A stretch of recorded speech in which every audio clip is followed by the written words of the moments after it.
Before you is a detailed, grim, and surprisingly prosaic story about how an emperor really died. There will be no grand speeches here, no heroic deeds on the deathbed, only pain, fear, neglected illness, betrayal by those closest to him, and a tormentingly long agony. But before you get comfortable, make sure to like this video and subscribe to the channel and let me know in the comments which city you're watching from and what time it is for you. I'm really curious to see who has joined us. Now, get comfortable. We're starting. You wake before dawn, as usual, but it is not out of discipline nor any desire for productivity. It is merely because the stones beneath your mattress are as cold as the morning dew and you are shivering. You pull the rough wool blanket tighter around your shoulders, but the cold seeps into your bones as if it had always belonged there. You are the emperor, after all, and what else is an emperor if not a man in a perpetual state of mild discomfort, only with better jewelry? Your room is both vast and claustrophobic, echoing with drafts and silence. The windows are mere slits, not so much to let in the light as to keep out the arrows and the rabble. The air smells of old smoke, mildew, and something like rotten cabbage. It is always like this. You have grown used to it.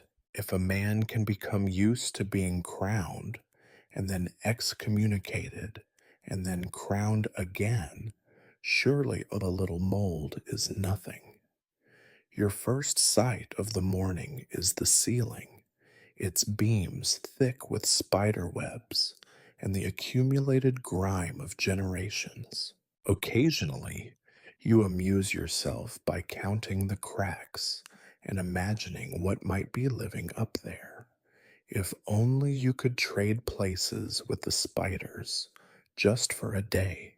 No decrees to sign, no bishops to placate, no sons plotting in corners. But you are not a spider, you are Henry the Fourth, Holy Roman Emperor, ruler of men and mice, and on this particular morning, your skin itches from lice.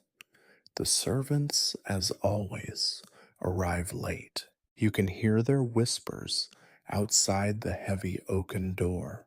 Nobody wishes to be the first to face you, not when your temper is rumored to be as foul as your health. The bravest among them, a thin youth with patchy stubble, shuffles in with yesterday's porridge. It is cold, with a film thick enough to stop a sword. He places it on your table with as much ceremony as he can muster, bowing and scraping, eyes on the floor. You pretend not to notice his flinches when you cough. You sit up slowly because your back refuses to cooperate and because moving too fast makes your vision swim. The effort is not becoming for an emperor, but it is reality. You are Henry, son of Henry, and yet you feel much more like an old man than any king. Your knees crack, your head throbs, and your stomach rebels at the thought of food. Still, you eat, because an empty stomach is the only thing worse than a full one. Today, like yesterday, and the day before, you will endure. The court will shuffle in at some point. Bishops with their petitions, lords with their grievances, secretaries with their stacks of parchment, all eager to remind you of your duties. There are wars to consider, heretics to burn, treaties to be broken, and then hastily repaired. You sigh, remembering when you had the energy to care. It is hard to care now. As you chew the gluey porridge, you consider your body.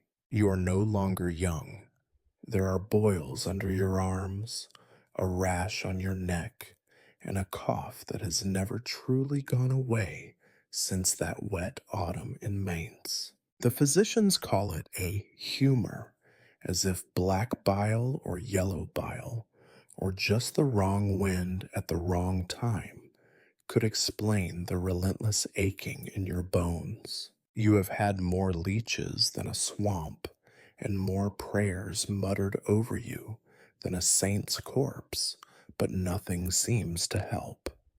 If anything, the remedies only make things worse. Last week, a monk insisted you drink a concoction of wine and crushed pearls, and you obliged, because what is an emperor but a connoisseur of pointless suffering? This morning, your mouth tastes like metal, your tongue is thick, and your teeth feel loose. The misery of a king is the misery of a peasant, only with more spectators and far less privacy. You do not complain, of course. You are Henry the Fourth, and men have gone to war for less than a royal grimace. You know what it means to rule, to hide weakness, to pretend strength, and to accept that even in bed, even alone, you are never truly alone. Spies, servants, priests, and fate itself are always watching. You finish your breakfast, every last bite, because food is too precious to waste, even when it turns your stomach. You drag yourself upright, counting your breaths. Each one is a victory. You can hear the voices in the hallway growing louder. Another day begins, whether you wish it or not. As the light filters in through the slit windows, you cannot help but wonder, is it the dawn or just another hour closer to the end? You are not sure. Perhaps it does not matter. You have lived as an emperor. Now you will die as one, slowly, in silence, with lice for company and history for an audience. Somewhere, a bell tolls.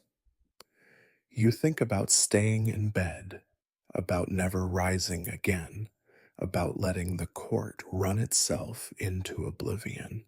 But you are an emperor, and even your death will be a duty performed by the numbers. You rise, your story, your slow undoing, has only just begun. It begins, as all great sufferings do, not with a trumpet blast or a lightning bolt, but with a quiet ache in the gut and a heaviness in your limbs. You are used to discomfort. It is the background music of medieval life, the scratch of wool, the constant itch of flea bites, the gnawing worry that today's bread will run out before tomorrow's arrives. But this is different. You notice it first when you try to stand after the morning council, your knees refusing the polite requests of your brain. Your joints creak and pop, and a dull pain radiates from somewhere deep inside, a pain as old as the stones of the cathedral you funded and just as unforgiving. Your body, that once reliable vessel of royal will, is betraying you. There is no ceremony to it. There is no divine judgment, no bolt from heaven. It is simply a slow, grinding surrender. At first, you tell yourself it is nothing. The damp, perhaps. The endless drafts that stalk these ancient corridors. The memory of that ill-advised winter campaign, sleeping in wet armor and eating boiled turnips. Or maybe just age, the creeping insult that comes for kings and beggars alike. Yet the feeling lingers. It sharpens. It grows teeth. The physicians are summoned because what else can an emperor do? They arrive in an orderly procession, each more eager than the last to demonstrate their knowledge and their loyalty. One sniffs your breath and proclaims it unbalanced. Another stares solemnly at your urine, held aloft in a glass like a relic, and mutters about humors. A third recommends more wine, less pork, and significantly more prayer. You nod sagely, as if any of it makes sense. You do what you must. You drink the bitter herbal brews, chew the stringy roots, sit still while old men place trembling hands on your brow and chant. Each evening, a different cure is prescribed: bathing in vinegar, sleeping with garlic tied to your ankles, an uncomfortable poultice that makes your skin burn and your bed smell like soup. The monks, with their serene faces and suspiciously clean fingernails, suggest that perhaps this is divine punishment. Pray, your majesty, they intone, as if prayer could reverse the ravages of whatever rot has taken root inside you. You try, if only for the comfort of ritual, but your words fall flat in the musty air of your private chapel. God, it seems, is as indifferent as your physicians. As the days pass, the pain grows bolder. It no longer hides in your joints, but travels, a vagrant ache that settles now in your back, now in your side, always lurking, always hungry.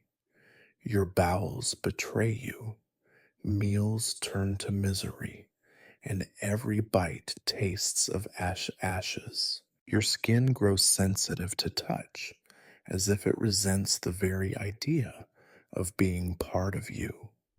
You begin to sweat at odd hours, waking in the small hours with your shirt stuck to your back and your breath rasping in your throat. The air feels thick and stale, as if the very stones of your palace are pressing in.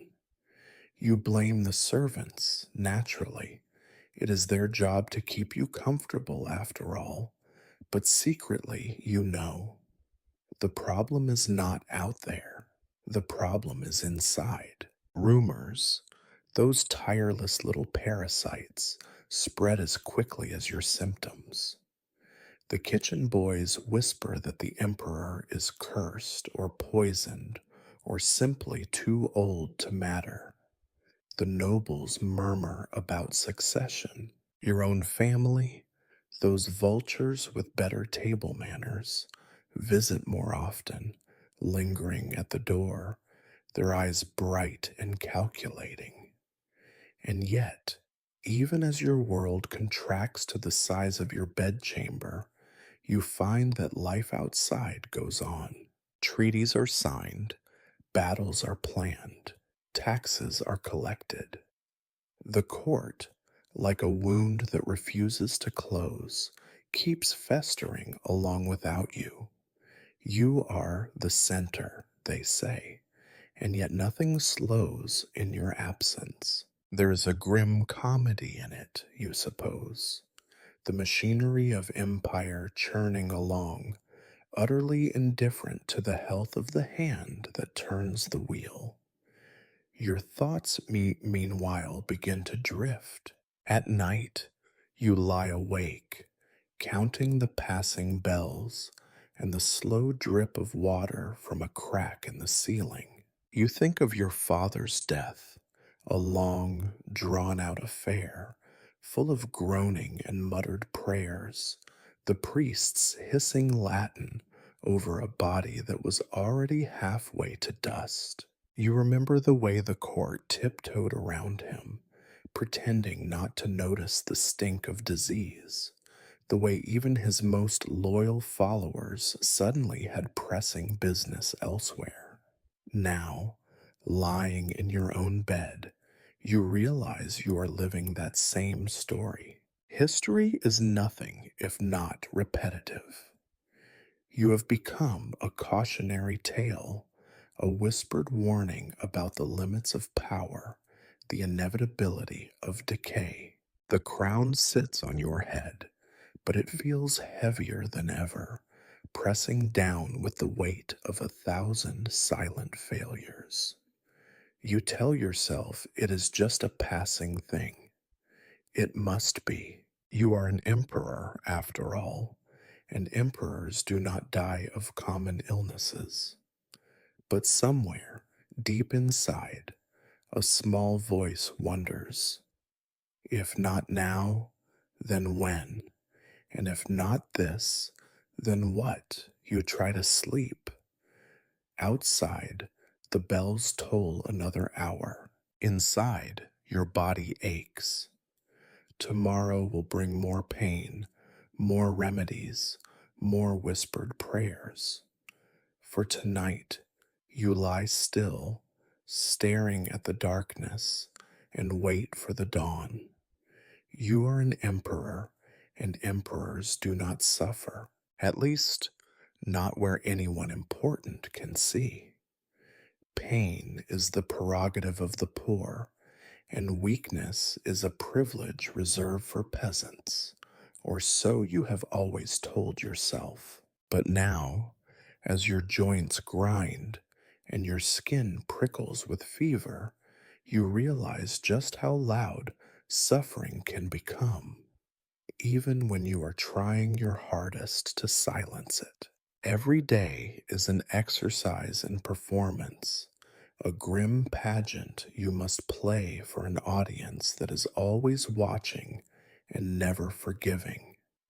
You drag yourself out of bed, the blankets clinging to your sweat dampened body as if to warn you not to rise. You do anyway, because what would the courtiers say if the emperor refused to show his face?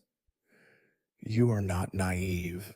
You know exactly what they would say, and worse, what they would begin to plot. You dress with care, hiding the trembling of your hands by barking commands at your servants.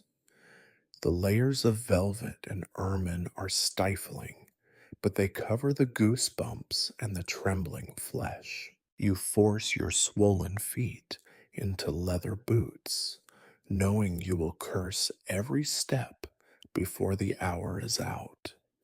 Your face in the mirror is pale, your eyes sunken, but with a pinch to the cheeks and a stern glare, you almost look like yourself. Almost. The court is a hungry animal, sniffing out weakness with unerring accuracy.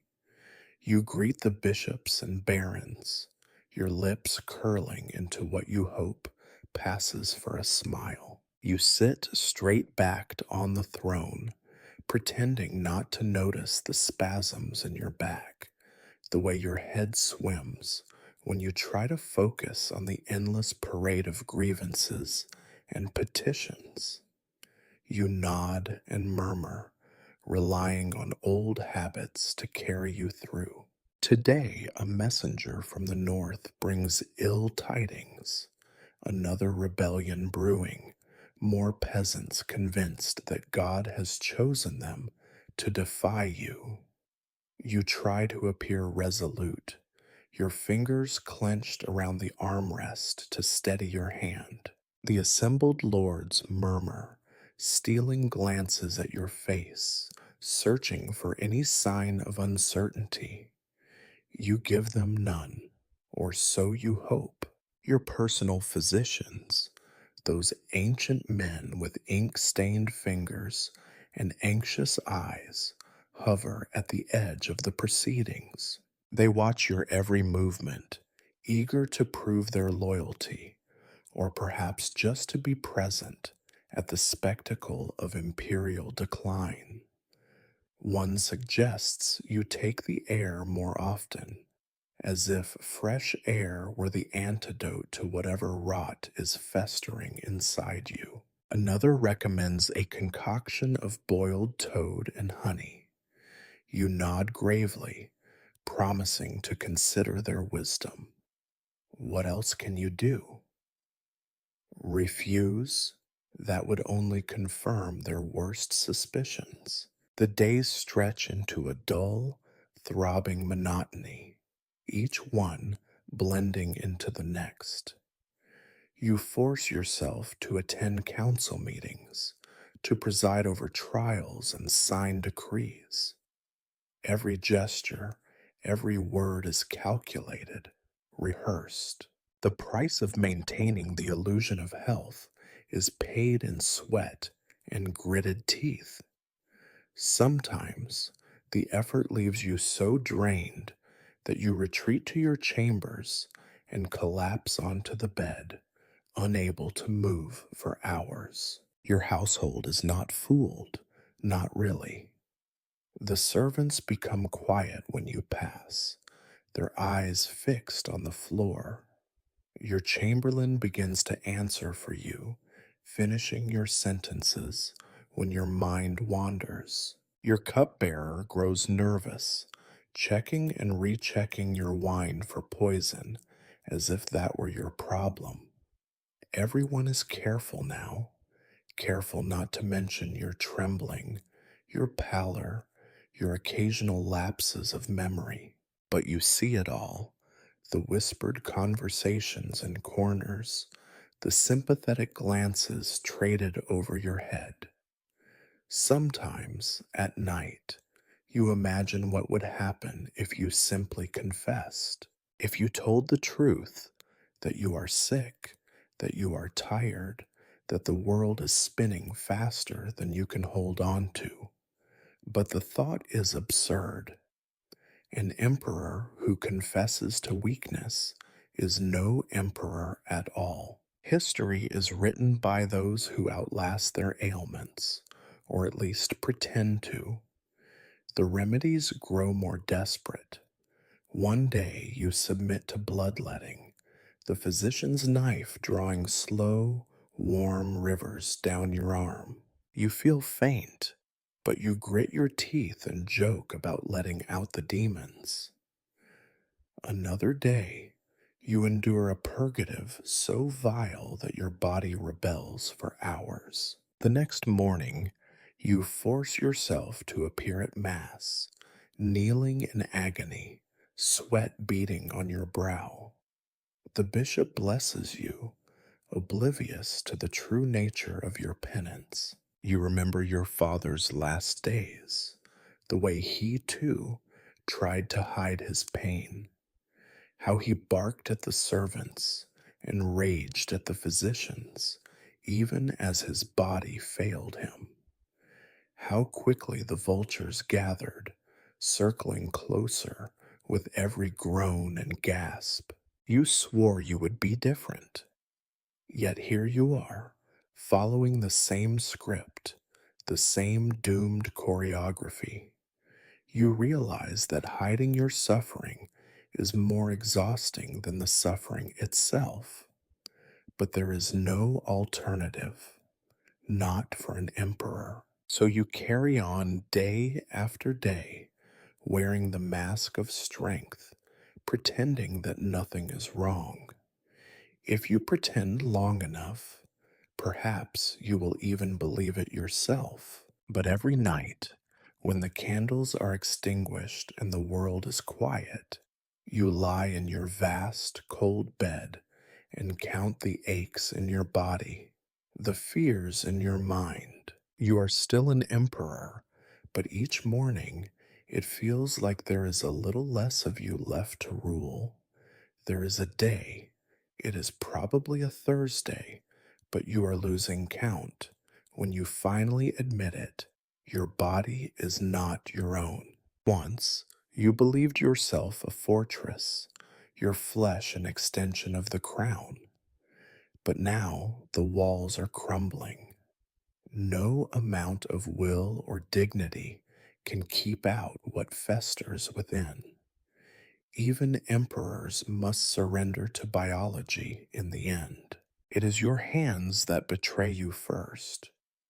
The fingers that once gripped swords and signed decrees now tremble when they reach for a goblet.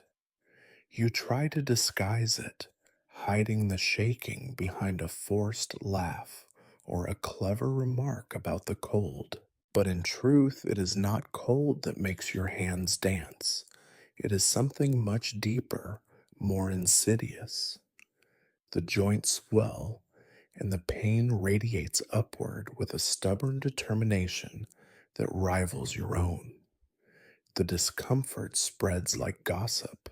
You wake to find red blotches on your arms, mysterious and angry, as if some hidden enemy is waging war beneath your skin.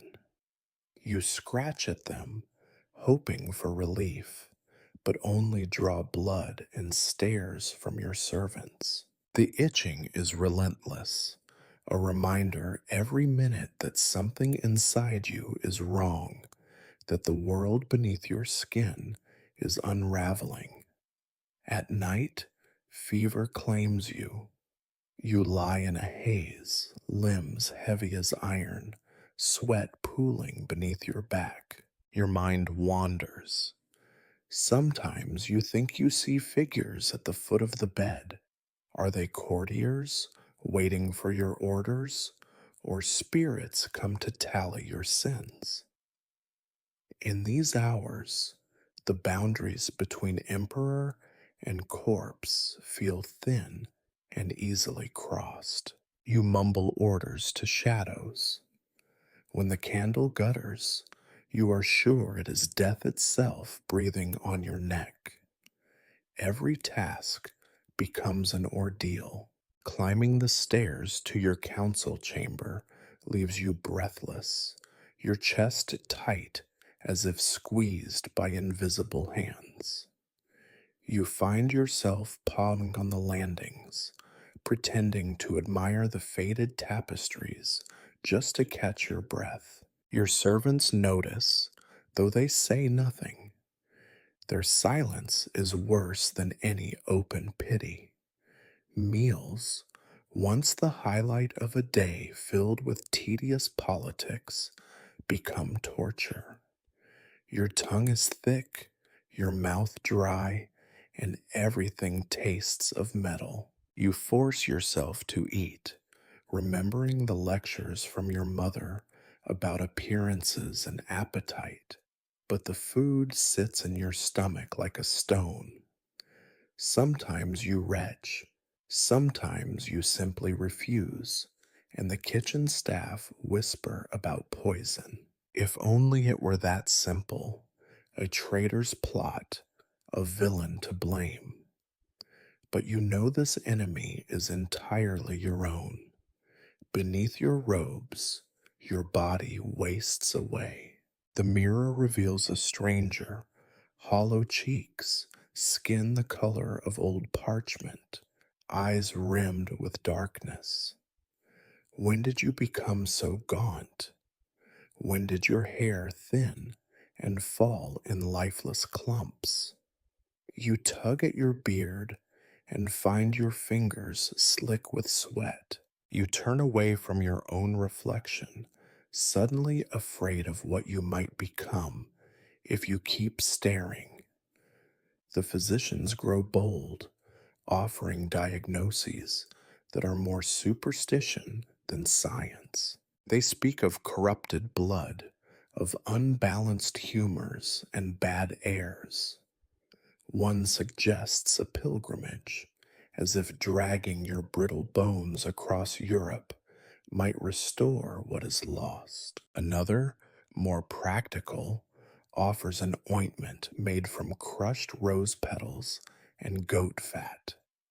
You use it, not out of hope, but because doing something, anything, seems preferable to waiting. You are aware, painfully aware, of how the court watches you. Whispers fill the corridors. Is the emperor dying? Who will take his place? Is this the will of God or the result of secret sins? Every stumble, every missed meeting, every groan you fail to stifle becomes evidence in the court of rumor. You are haunted by the thought that history will remember not your reign, but your decline. You withdraw as much as your duties allow. The world grows smaller. Your bedchamber, your privy, the dim chapel where you mumble prayers you no longer believe. Letters pile up unanswered. Decrees go unsigned. You rely more and more on trusted servants, but even they are unreliable, looking over their shoulders as if the sickness might leap from you to them. Your sleep is shallow and restless. You wake every hour, sweat soaked and shivering, convinced that you have heard the bells for the dead tolling somewhere in the night. Sometimes you call for your old nurse, forgetting she has been dead these 20 years. Sometimes you curse your physicians, or the saints, or your own body for its betrayal. You, the emperor, master of so many men and lands, are powerless against this slow, private mutiny. You can feel your dignity leaking away with each new symptom, with every lost handful of hair, with every red blotch that blooms and fades. You cling to the rituals of power, seals and signatures, processions and prayers, but even these are slipping from your grasp. In the darkness before dawn, you confront a truth that no one dares speak. The emperor is not immortal. The body is not a fortress. You are not an exception. Your body betrays you, and there is nothing left to do but endure its slow, humiliating rebellion. You wonder sometimes if this is the fate of all rulers, to be gnawed away from within until even memory turns to dust. Eventually, you do what every desperate ruler before you has done. You summon physicians from every corner of your crumbling empire. At first, it is a matter of protocol, a show for the court. The emperor is attended by the wisest healers, the most learned men, the ones who wear their beards long and their fingers stained with ink and foul smelling salves. But very quickly, the pageant of medicine becomes your daily reality, a grim farce performed in your own bedchamber. Your antechamber turns into a parade ground for quacks, monks, herbalists, and anyone with the certificate or even the rumor of medical skill. There are those who have read Galen and Hippocrates in dusty Latin, and there are those who have read only the stains on their aprons. Some come in velvet robes, others in rags. They all promise the same thing: relief, restoration, perhaps even salvation. They look at you as if you were not a man, but a problem to be solved, a riddle set by fate. One pinches your cheeks, testing for the warmth of fever. Another prods your abdomen with cold, bony fingers, nodding sagely at your groans. The oldest among them holds your wrist for long, silent minutes, counting the uneven pulse as if it were a secret code. They consult their books, their charts, their little pouches of herbs, and argue among themselves in low, heated tones. You do not care for the arguments. You care only that none of their cures seem to work. You drink whatever they give you. Some days it is a thin, bitter broth of herbs. On others, a wine spiked with powders ground from roots and bones. One man swears by the ground up hoof of a newborn calf, another by oil rendered from the fat of black snakes. You choke down both because hope is as hard to refuse as despair. They bleed you with knives as sharp as a bishop's tongue, letting your evil humors run in crimson streams onto linen that will later be wrung out by your terrified servants. They press leeches to your forearms and ankles, watching as the little creatures swell and drop away, engorged with imperial malaise. There is always someone with a new theory. You are suffering from an excess of yellow bile, one says, and prescribes a diet of boiled lentils. Another claims your humors are overly melancholic and urges you to take daily walks in the sun. Never mind that your legs now shake with each step, and the sunlight feels like a curse upon your thinning skin. A monk advises a fast of bread and water for purity's sake, while his rival insists on eating only roast duck and honey. Each cure contradicts the last. You follow them all, or as many as you can, a glutton for contradiction and disappointment.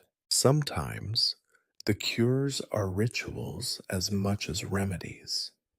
You sit in a scalding bath, surrounded by priests chanting psalms, as if steam and Latin might frighten the sickness from your bones. You are dabbed with holy oil, sprinkled with water blessed by men you have never trusted, and prodded with relics dug up from the graves of obscure saints. You listen to sermons on sin and redemption, to warnings about the wages of pride, as if your body were not simply failing, but being judged and condemned in real time.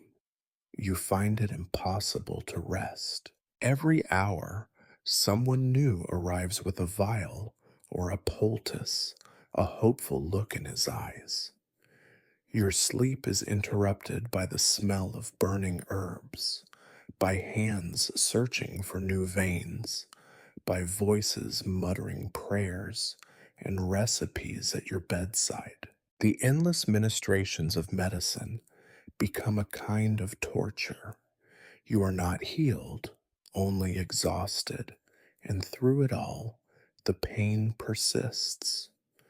The rash grows, the fevers come and go, and your limbs ache with every move. Sometimes you wonder if the physicians are not competing with the disease, but with each other, as if the emperor's decline is simply another stage on which they perform their cleverness. In the dark, feverish hours, you imagine them as vultures circling a carcass, arguing over the choicest pieces.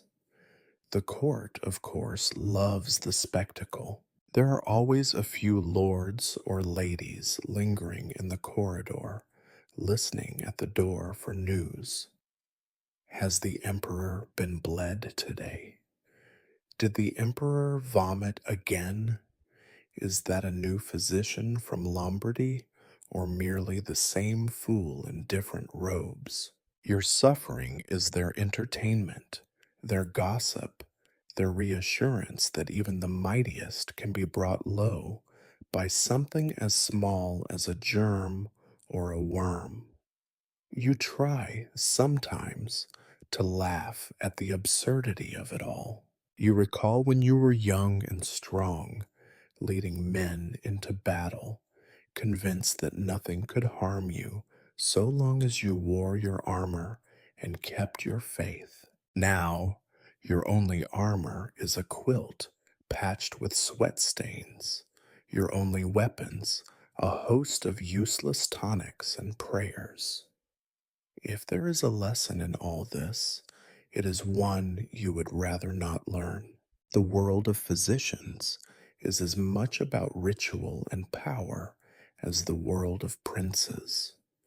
The body, you realize, is not an empire to be ruled by command. It is a battlefield, and on this battlefield, you are just another casualty, prodded, bled, burned, and bewildered. You watch the procession of faces, old and new, and wonder which of them will finally admit what you already suspect, that some illnesses, like some kingdoms, are simply beyond saving. The long, silent nights are the hardest. In the black hours between the flickering out of the last candle and the faint glimmer of dawn, there is nothing to distract you from the persistent ache in your bones and the ever present gnawing in your gut. There is no council business, no clamorous nobles, no desperate healers. There is only your body, hot, restless, traitorous, and your mind, which seems determined to march you through the wastelands of your past with all the stubbornness of a condemned man making for the gallows. You have heard all your life that sickness is sent as a test, a warning, or, if one is particularly deserving, a punishment.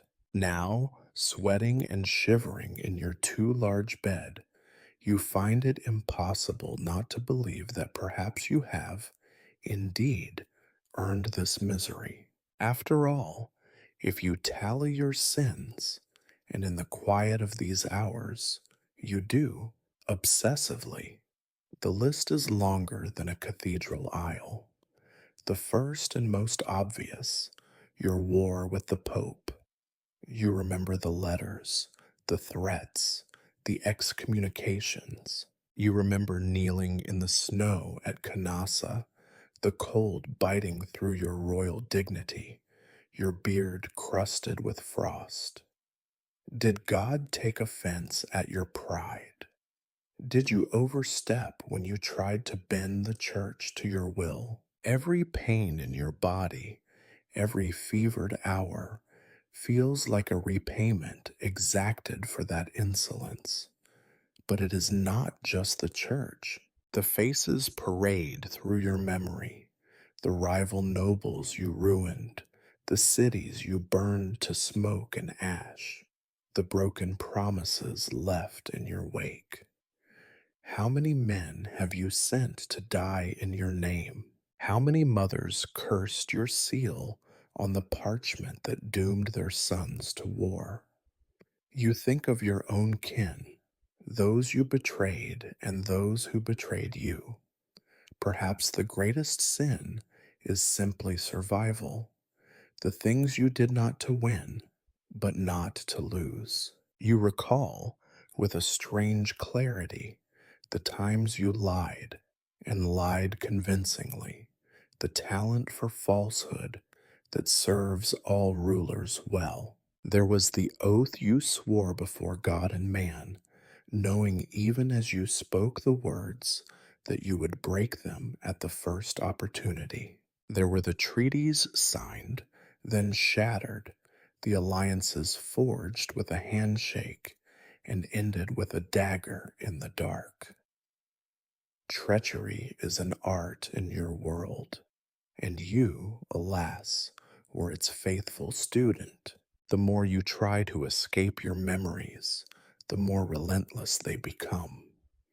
You remember the faces of the peasants who watched their fields burn, the prisoners who wept in your dungeons, the rivals exiled to distant, frozen lands. For each, you told yourself it was necessary, for the good of the realm, for the security of the empire, for the greater glory of God. You said it enough times that you half believed it, but in the hush of night, the justifications ring hollow. Sometimes you try to pray. You fumble through the old words, half remembered from childhood. You make promises to God. If only you might be spared, if only the pain would recede, you will repent, you will do penance, you will build churches, feed the poor, forgive your enemies. Each vow tastes thin and insincere on your cracked lips. You have made these bargains before, and so has every dying man.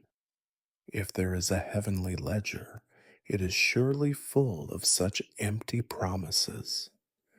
When prayer fails, you confess to the darkness. You admit your envy, your anger, your fear. You own up to the moments when you wished harm on your own blood. You recall, with something like shame, the nights spent in the arms of those who were not your wife, the deals made with devils, both literal and figurative. Is it any wonder, you think, that your body has turned against you? Perhaps the real marvel is that it waited so long. You hear the priests say that suffering brings one closer to God. You try to believe it, but your pain does not feel holy. It feels senseless, cruel, a slow unraveling that neither redeems nor enlightens. If this is grace, it is a kind of grace that bites. At times, you grow angry. You rage silently because even your anger is weak against God, fate, the absurdity of a world where men must pay in pain for the mere act of living. You think of Job, of his sores and his misfortunes, and for a moment you feel a kinship. Then you remember that Job, at least, was restored. You doubt you will be. In the dull light of morning, you return to the motions of piety. You accept the blessings, the relics, the muttered reassurances of priests. You donate gold, send for more monks, ask for masses to be said. It is all ritual, a shield against terror, a way to keep the darkness at bay for another day. But the questions persist, even as the world resumes its business outside your windows. Was it all worth it? Did you build something that will outlast you, or only a fragile monument to pride and fear? Will the world remember your victories, or only your mistakes? The answers, if there are any, remain silent. Each night, the fever comes again. Each night, you rehearse your regrets. It is a litany without end, a penance you never quite complete. In the end, you realize that your greatest sin may not be what you did to others, but what you did to yourself in the service of power. And as dawn steals through the cracks in the stone, you wonder if that too will go unpardoned. Nothing reveals the character of your court like the slow, public unraveling of your own body. In the beginning, as your illness was just another rumor, one more whispered inconvenience, your halls were full. The courtiers clustered around you, their smiles bright and desperate, eager to catch your favor or avoid your wrath. But now, with every day of your decline, you notice how the air around you has thinned, and not only from your own shallow breaths. It begins with the silence, The cheerful greetings grow shorter, the banter less lively. Servants step more softly, as if sound itself might shatter your fragile form. They avert their eyes when you approach, bowing more deeply than before, lingering just long enough to perform their duties, and then vanishing into the stonework. Even the most loyal try to avoid your gaze, afraid of catching not just your disease, but your misfortune. At council meetings, you observe how the chairs gradually drift away from your throne, how the noblemen and prelates arrange themselves to maximize their distance from you. No one wants to be seen too close to a dying man. Proximity is dangerous in every sense. Even your oldest advisors, men who once dined with you shoulder to shoulder, now cough discreetly into handkerchiefs and claim the draft is getting worse this year. Your family is no better. Once your children and nephews filled your private chambers with noise, quarrels, laughter, schemes half disguised as conversation. Now their visits are brief and formal, full of concern that does not touch their eyes. They bring you reports and reassurances, all couched in careful language, as if words themselves might tip you over the edge. When you try to ask after their true feelings, they glance away, mumble about the affairs of state, and leave as quickly as decorum allows. You sense their relief as the door closes behind them. The truth is too plain for anyone to say aloud. Your slow dying is an inconvenience, a disturbance to the ordinary rhythm of inheritance and ambition. You see the calculation in their faces. How much longer must they wait? Who will gain what, and who will lose? Who is already reaching for the crown before the current head is cold? You begin to notice new alliances forming, old ones fading. Cousins who once avoided each other now whisper together in shadowed alcoves.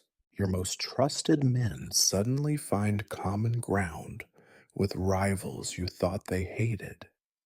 Positions shift like a battlefield after a rout, with everyone jostling for the best ground once the dust finally settles. Your physicians, too, sense the change in atmosphere.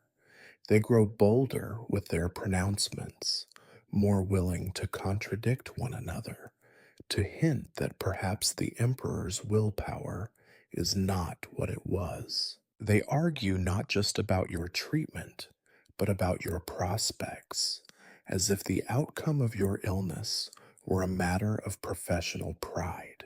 Some begin to distance themselves, quietly recommending that you consult a foreign expert or another monastery with holier relics. Their hope is to avoid being associated with failure. The clergy become more numerous, as if the increased presence of cassocks and incense can somehow convince God to take a personal interest in your case. Each new bishop who arrives brings a subtle shift in the balance of power, sniffing for signs of opportunity. They speak softly of your soul, but their real concern is with your legacy. Who will fund the next cathedral? Who will hold the emperor's favor when you are gone? You watch the processions from your window, the line of petitioners growing shorter each day. The poor and the desperate still come, of course. They have no choice. But the powerful, the influential, those with something to gain or lose, they are more careful now, measuring the risk of association with a dying sovereign. You wonder if any of them pray for your recovery or only for a smooth succession. The rumors thicken like fog. Servants gossip in the kitchens, inventing new symptoms for you each week. Courtiers speculate about your condition, your likely heir, your secret regrets. Each new bit of news, however small or fabricated, ricochets around the castle with astonishing speed. You realize, grimly amused, that in the minds of your court, you are already half dead, an object lesson, a cautionary tale, a figure to be dissected rather than obeyed. And yet, in all this shrinking of the world, there are moments of bleak comfort. The sycophants fall away, leaving only those too honest or too unimportant to flee. A few old friends, their ambitions spent or never large enough to matter, linger at your side. They sit in silence, sometimes holding your hand, sometimes recounting stories from the better years. Their presence is a small mercy, one you notice all the more for its rarity. You have always known that power is lonely, but you did not imagine it could be so cold. The farther you fall from the center, the clearer you see the machinery of your court, the calculation, the ambition, the self preservation. You wonder, as you watch them drift away, whether you ever truly had their loyalty or only their fear. At night, you lie awake, listening to the echo of your own breathing in the dark, and realize that dying, like ruling, is something you must do alone.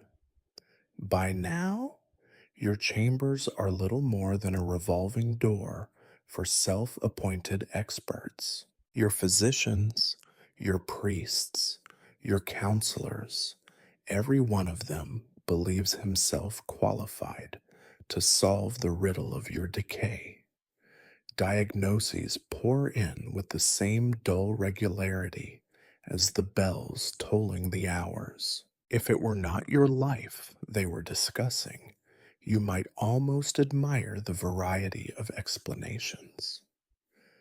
The learned physician from the city arrives first. He is a grave man with ink-stained hands and a proud nose, quoting Galen in a Latin so elaborate even your chaplains struggle to follow.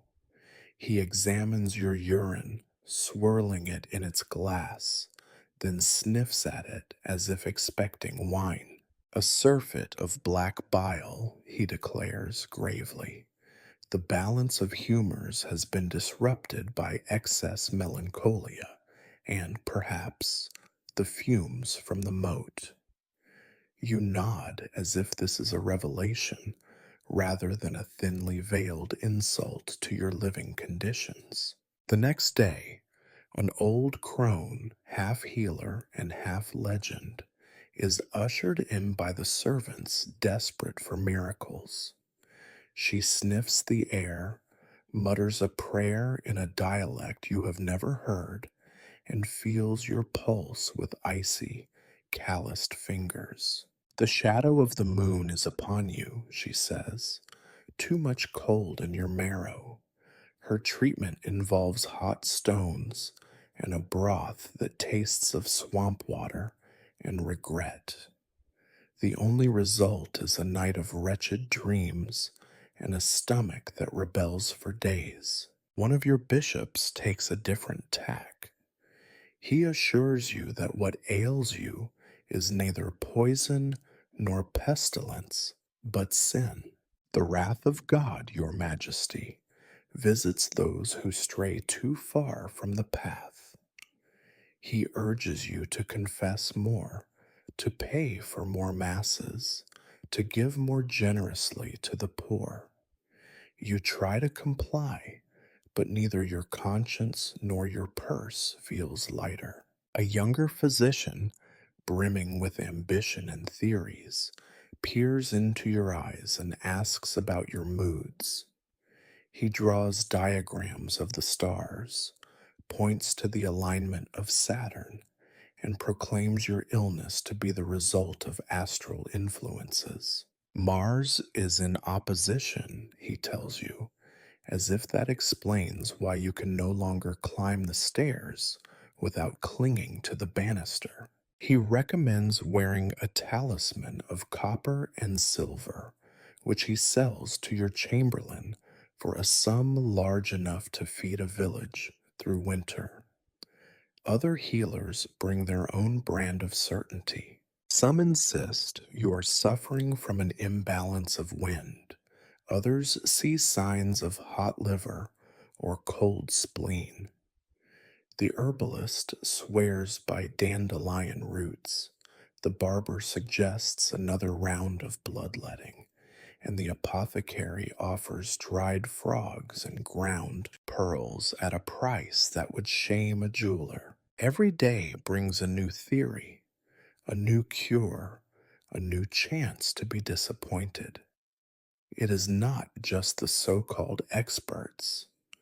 Your courtiers, deprived of reliable information and bursting with anxiety, concoct their own explanations. Some whisper that you have been poisoned by your enemies, your family, perhaps even your own cooks. Others say it is the castle itself, the damp, the rats, the bad air rising from the kitchens. There are even rumors that your illness is a punishment for your campaign against the Pope, a curse laid on you by holy men with long memories and longer grudges. You find yourself floating in this sea of diagnoses, tossed about by the tides of superstition, ignorance, and self interest. Each explanation offers a fleeting hope. Perhaps this is the answer. Perhaps this will be the cure. But hope, you are learning, is a slippery thing. For every new remedy you try, a new symptom seems to arise, and the old ones only grow stronger. The rituals of treatment become their own theater. You are purged, bled, sweated, and starved. You drink tinctures that burn your throat and chew leaves that leave your tongue numb for hours. Each new round of suffering is endured with the stoic patience that befits an emperor, but inwardly you seethe. At times, you want to shout at your healers, to demand honesty. Tell me the truth. Am I dying or just being tortured for your amusement? But you hold your tongue. An emperor must maintain dignity even when he is being dosed with mouse powder and prayed over by lunatics. The diagnoses are not just about your health, they become the currency of your court, the rumors that grease the gears of ambition. If a healer declares your condition dire, alliances are reshuffled, loyalties recalculated. If a particularly hopeful physician claims improvement, you see a flicker of renewed sycophancy in your courtier's eyes. Your body has become the axis on which the whole palace turns, and everyone is invested in its fate for reasons that have little to do with concern. You keep a ledger, now, a private list of the things you have swallowed, the treatments you have endured, the explanations you have heard. The page is nearly full. Sometimes, in the solitude of your chamber, you amuse yourself by ranking them. Which was the most outlandish? Which was the most expensive? Which left you most miserable afterward? It is a pitiful sort of entertainment, but it passes the hours when the pain is too sharp for sleep. In the end, the only diagnosis you trust is the one you give yourself. You are fading. The world is pulling away from you, and you from it, a little more with each passing day. Your physicians may argue about humors and demons, but you know the truth. No one has a cure for time, and in every diagnosis is merely a new way of measuring your decline. Time passes in a strange, feverish haze, and you become intimately familiar with the slow, relentless march of your illness. You have lost all sense of where one day ends and another begins. The seasons change outside your chamber, but inside, time is measured by the rhythms of pain and exhaustion, by the shifting patterns of light across your ceiling, and by the arrival and departure of servants whose names you have long since ceased to remember. The pain no longer lurks in the background. It moves to the foreground of your every waking moment. At first, it was only your knees and your back, a stiffness you attributed to age, to damp stone floors, and too many years of sleeping in drafty rooms. Now it radiates outward, exploring new territory, a stabbing in your side that comes and goes with a cruel unpredictability, a band of ache around your chest, and a throbbing behind your eyes that makes the flicker of every candle seem unbearably bright. Some mornings you wake soaked in sweat, the sheets twisted and clammy beneath you. On others, you shiver uncontrollably, your teeth chattering despite the pile of blankets and furs. You no longer trust your own senses. Your skin feels both numb and hypersensitive, burning to the touch 1 hour and icy cold the next. You can feel your heartbeat in every extremity, a dull drumbeat counting down the hours. You try, occasionally, to rise from bed and take a few halting steps. The journey from your pillows to the window is an expedition fraught with peril. Your legs buckle, your breath comes in short, shallow gasps, and black spots dance at the edge of your vision. Sometimes you reach the window and cling to the sill, staring out at a courtyard you once strode across in armor, now full of scurrying servants and indifferent pigeons. Sometimes you do not make it that far, and your attendants must catch you before you fall. You are aware of the humiliations, large and small, that your illness inflicts.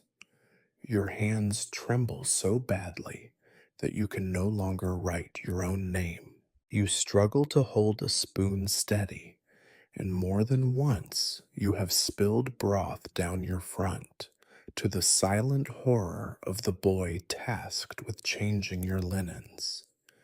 You cannot remember the last time you relieved yourself without assistance. The privacy that once belonged to you as a right, as a sovereign, is gone. Now your body is a public matter to be managed by others.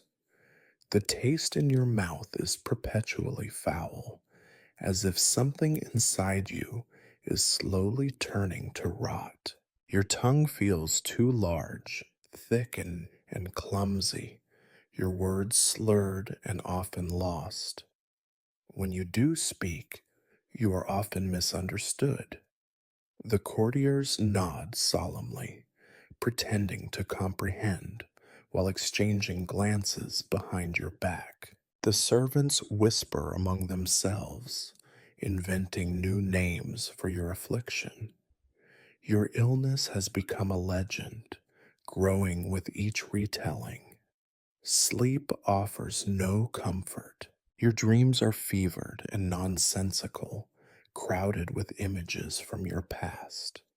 Battlefields choked with mud and blood, the gleam of gold and torchlight, the cold glare of a bishop's eyes. Sometimes you hear your father's voice, scolding or soothing.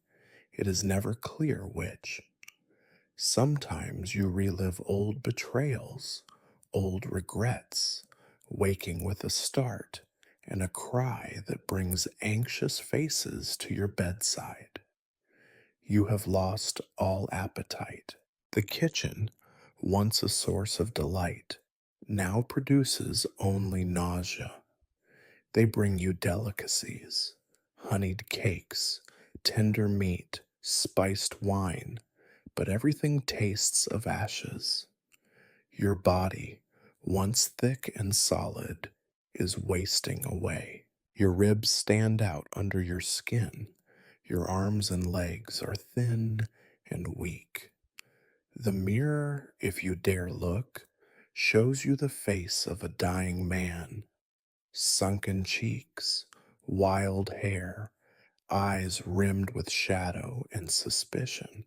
The illness is no longer content to assault your flesh. It has begun to gnaw at your mind.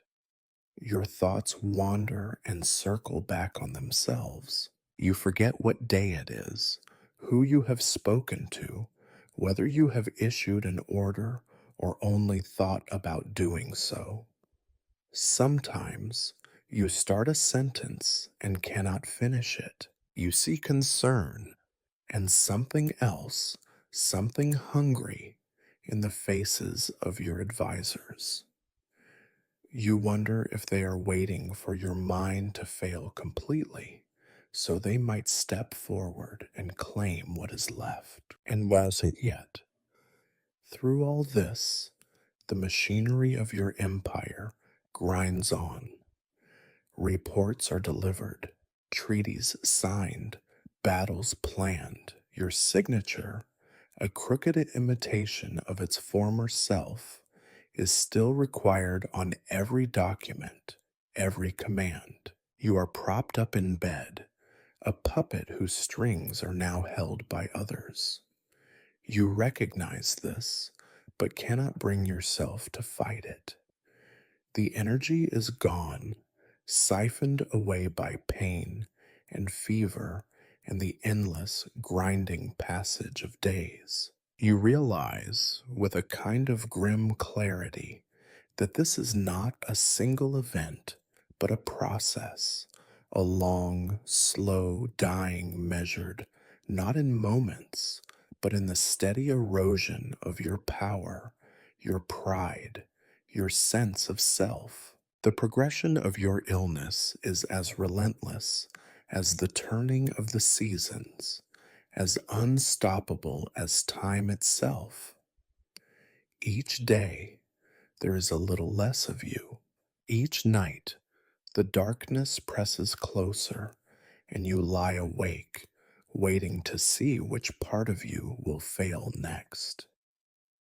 It comes to this: the end of appetite, the slow surrender of the most basic and primitive urge of all. You do not so much make a decision as simply notice one morning that food now repulses you. What little hunger you feel is swallowed by nausea, and every dish brought to your bedside fills you with dread. Your cooks, desperate to restore your spirits and their own reputations, outdo themselves with each new meal. They present roast capon, glistening with honey, bowls of fresh berries glimmering with dew, even the rarest delicacy, a spiced fish so costly that its presence at your table is the talk of every kitchen in the city. They come in with their heads bowed, trying to hide both their hope and their fear. You can smell the anxiety radiating from them, a sharp undertone beneath the burnt sugar and cinnamon. You do your best at first. You make a show of tasting, of nodding approval, but soon even the act of chewing is exhausting. You swirl wine in your mouth and find it bitter. The bread is like ashes. The meat, no matter how tender, sits untouched. Your courtiers watch these rituals with poorly hidden dismay, and the more perceptive among them begin to understand what this means. The emperor is truly dying now, and there is no turning back. You remember a time when the dining hall was the center of your life, a place of noise and laughter, where the business of ruling was lubricated by wine and roasted meat. You remember banquets that lasted until dawn, gluttonous feasts where no one left the table unsatisfied. Now, your chamber is quiet as a tomb, and the only sounds are the clatter of untouched plates and the nervous shuffling of servants. Soon the doctors are summoned again, each eager to diagnose this new refusal as a symptom of something they can treat. One prescribes a broth of boiled herbs, easy for a delicate stomach, Your Majesty. Another brings a thick porridge, heavy with cream and honey, to tempt your appetite.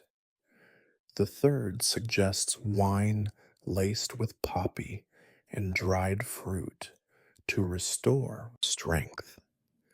The effect is always the same: a few sips, a few forced swallows, followed by retching or the slow, humiliating trickle of vomit down your chin. The sight is too much for some. One girl faints, another rushes out, her hand clapped over her mouth. The others, the old hands, are used to it by now. They wipe your face, change the linens, and whisper among themselves about how much longer you can last. They keep a careful tally of every bite, every sip, every spoonful that goes uneaten. Their numbers never increase. The chart of your decline is a simple downward slope, as predictable as a falling stone. Your body changes rapidly. You lose weight with frightening speed, your clothes hanging on you like the robes of a scarecrow. Your skin, already pale, turns sallow, almost translucent, and your bones press sharply against it. There is a smell now, a sweet, sickly odor that clings to your sheets and makes even your attendants recoil. You recognize it, the scent of the dying, a perfume you remember from childhood, visits to sick relatives, from the battlefield, from plague stricken villages. It is not something one forgets. You notice other changes as well. Your mind grows foggy, your thoughts slow and tangled. There are times when you lose track of the conversation or forget the names of those who stand before you. You drift in and out of sleep at odd hours, waking confused and disoriented. Hunger is replaced by an all consuming weariness, a desire only to be left alone, to fade quietly into the mattress and the darkness. Word spreads quickly through the palace and beyond. The news that the emperor no longer eats travels faster than any royal decree. The more superstitious whisper that this is a sign, the final stage, the beginning of the end. Some try to hide their relief, others their fear. The kitchens grow quieter, the parade of dishes dwindling to a trickle. The once proud head cook avoids your rooms altogether, as if fearing your fate might be contagious. Your family visits more frequently now, their faces masks of concern and calculation. They urge you to eat, pressing food on you as if a single bite might reverse the tide of decline. You want to tell them that it is too late, that your body has already chosen its path, but you lack the strength for even this small honesty. Instead, you nod and pretend, pushing morsels around your plate, playing the part of the dutiful invalid. Outside, life continues. The bells still toll, the city bustles, and somewhere, you imagine, there are banquets and feasts and laughter. Inside your dim chamber, time slows, marked only by the arrival of the next meal you cannot eat. You find yourself thinking often of hunger, not just for food, but for life, for power, for the future you once took for granted. The hunger is gone now, replaced by an emptiness that feels as wide as the world. The days blur into one another, a procession of missed meals and missed chances. And so you stop eating, not by choice, but by necessity, by the inevitable logic of decline. The court understands, the world outside senses it, and you, at last, accept it. The emperor's table is empty, and so, soon, will be his throne. Despair, you discover, is less a dramatic plunge than a slow, unremarkable drowning. It creeps into your bones in the hours before dawn, wraps itself around your rib cage as you listen to the ragged rasp of your own breathing, and settles in the pit of your stomach like cold lead. It is not the loud wailing or the tearing of hair the monks described in sermons. No, true despair is quieter, more dignified, and infinitely heavier. It is the gradual realization that there will be no miraculous recovery, no last minute reprieve, no glorious restoration of your old strength. You are simply fading, and nothing you or anyone else can do will halt the decline. You used to believe, or at least pretend to believe, that suffering ennobles. You heard it from priests, from poets, from widows in your audience chamber seeking justice or mercy. But as the pain sharpens and your world narrows to the dimensions of your sickbed, the only thing you feel is exhaustion. The prayers, the herbal drafts, the promises of forgiveness and salvation, they have all lost their power. The rituals are now just distractions, and poor ones at that. The world outside your windows could collapse, and you doubt you would find the energy to care.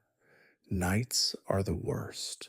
The silence becomes a living thing, pressing down on you with a weight no crown could match. You try to distract yourself with memories of hunts in the forest, of feasts in firelit halls, of triumphs on the battlefield, but even these turn against you.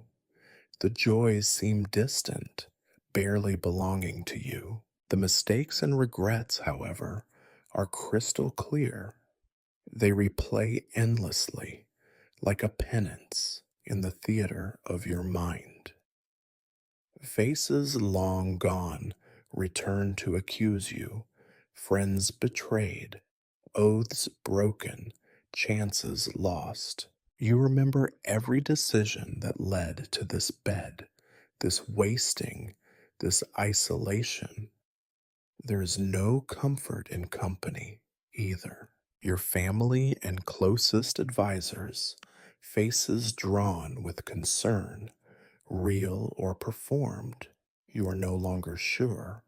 speak to you in gentle tones, careful not to upset you, but their words are distant, muffled by the fog of your own despair. Sometimes you catch them exchanging glances, and you know they are waiting for the inevitable. Even their pity is a burden you would rather not bear. Your physicians have run out of remedies, though they do not admit it.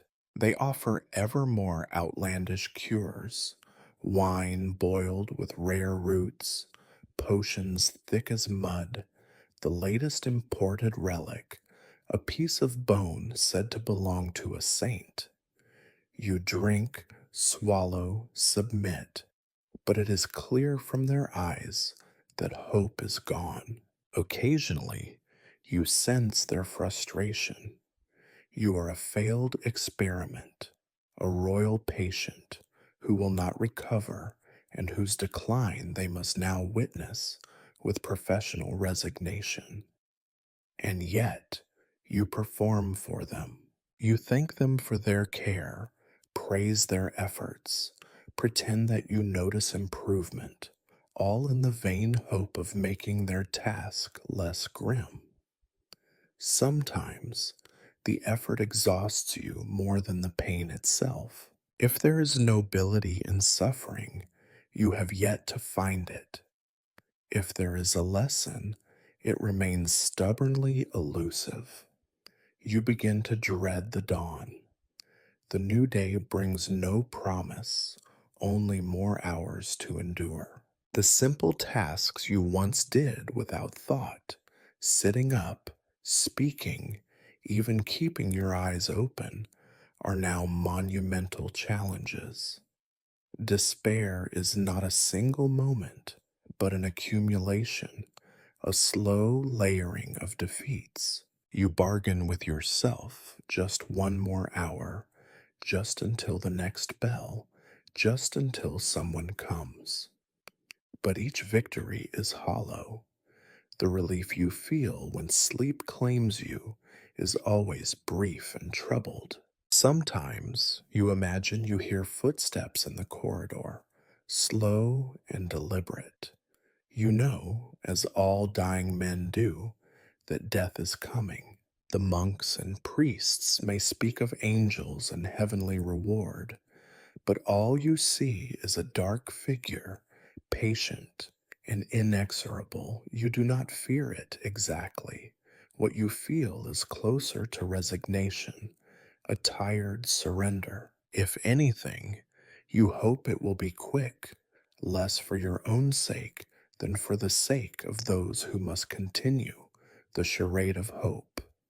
You once thought yourself indispensable. Now you understand that the world, your court, your family, even the empire itself, will go on without you. The realization is both humbling and bitterly amusing. The empire you held together with will and cunning is already preparing for your absence, already rehearsing its new arrangements. You can almost admire the efficiency of it. In your few lucid moments, you try to find meaning in what remains. You contemplate your legacy, measure your accomplishments against your failures. Try to imagine how you will be remembered, but even these thoughts dissolve in the haze of pain and fatigue. The only certainty is the present moment, and it is one of relentless, unremarkable despair. So you lie there, eyes fixed on the ceiling, breathing shallow and slow, waiting. You have stopped hoping for recovery. Now you hope only for release. It is strange how illness sharpens your senses. Once, you were too busy with matters of state to notice the subtle shifts in loyalty among those around you. Now, confined to your sickbed, you have all the time in the world to observe the changing tides, if not in the realm, then at least within your own four walls. Betrayal, you realize, is rarely loud or dramatic. It is a slow seep, a gradual leaching away of certainty and comfort, the steady drip of trust dissolving into the floor. You first notice it in small things. There is a letter addressed to you in your daughter's careful hand that somehow takes 2 extra days to reach your bedside. When it finally arrives, the wax seal is slightly askew, the edges worn. You break it open and read the loving formal words, but you can't help but wonder what eyes besides your own have lingered over each line. Messages are now delivered with more hesitation, as if each missive is a secret burden the servants would rather avoid. You hear things too. The castle is full of sounds, the scrape of boots on stone, the whisper of voices just outside your door, the sudden hush that falls when you stir. Servants speak to you with new caution, their eyes darting toward the corners, as if afraid that your sickness might be contagious, not only to the body, but to the spirit. You catch snatches of conversation, names you recognize, plans being laid, worries and ambitions blooming in the dark. And then there are your own kin.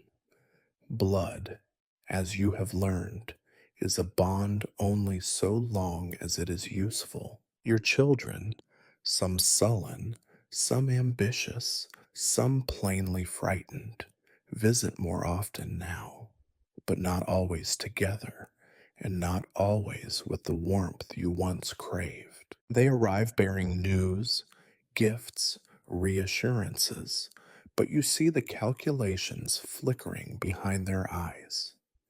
They are measuring your breaths, weighing the worth of each day you remain, plotting their own futures in the margins of your slow decline.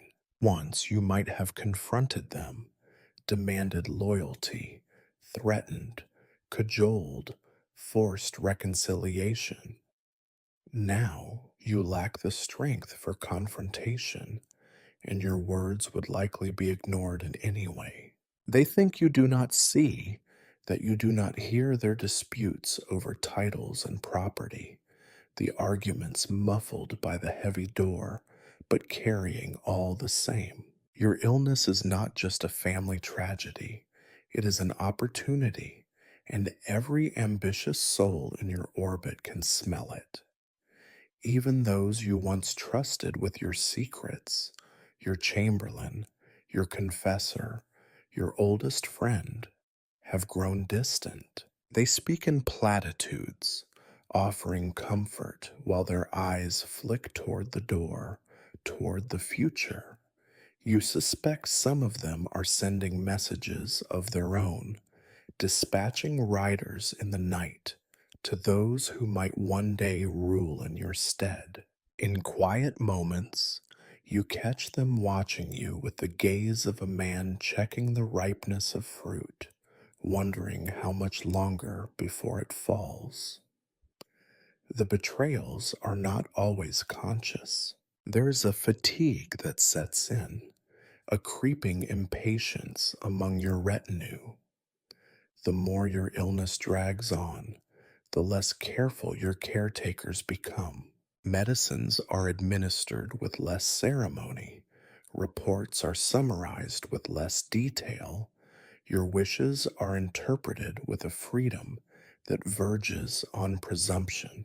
Where once you might have corrected them, now you merely watch, noting who grows bolder as your strength fades.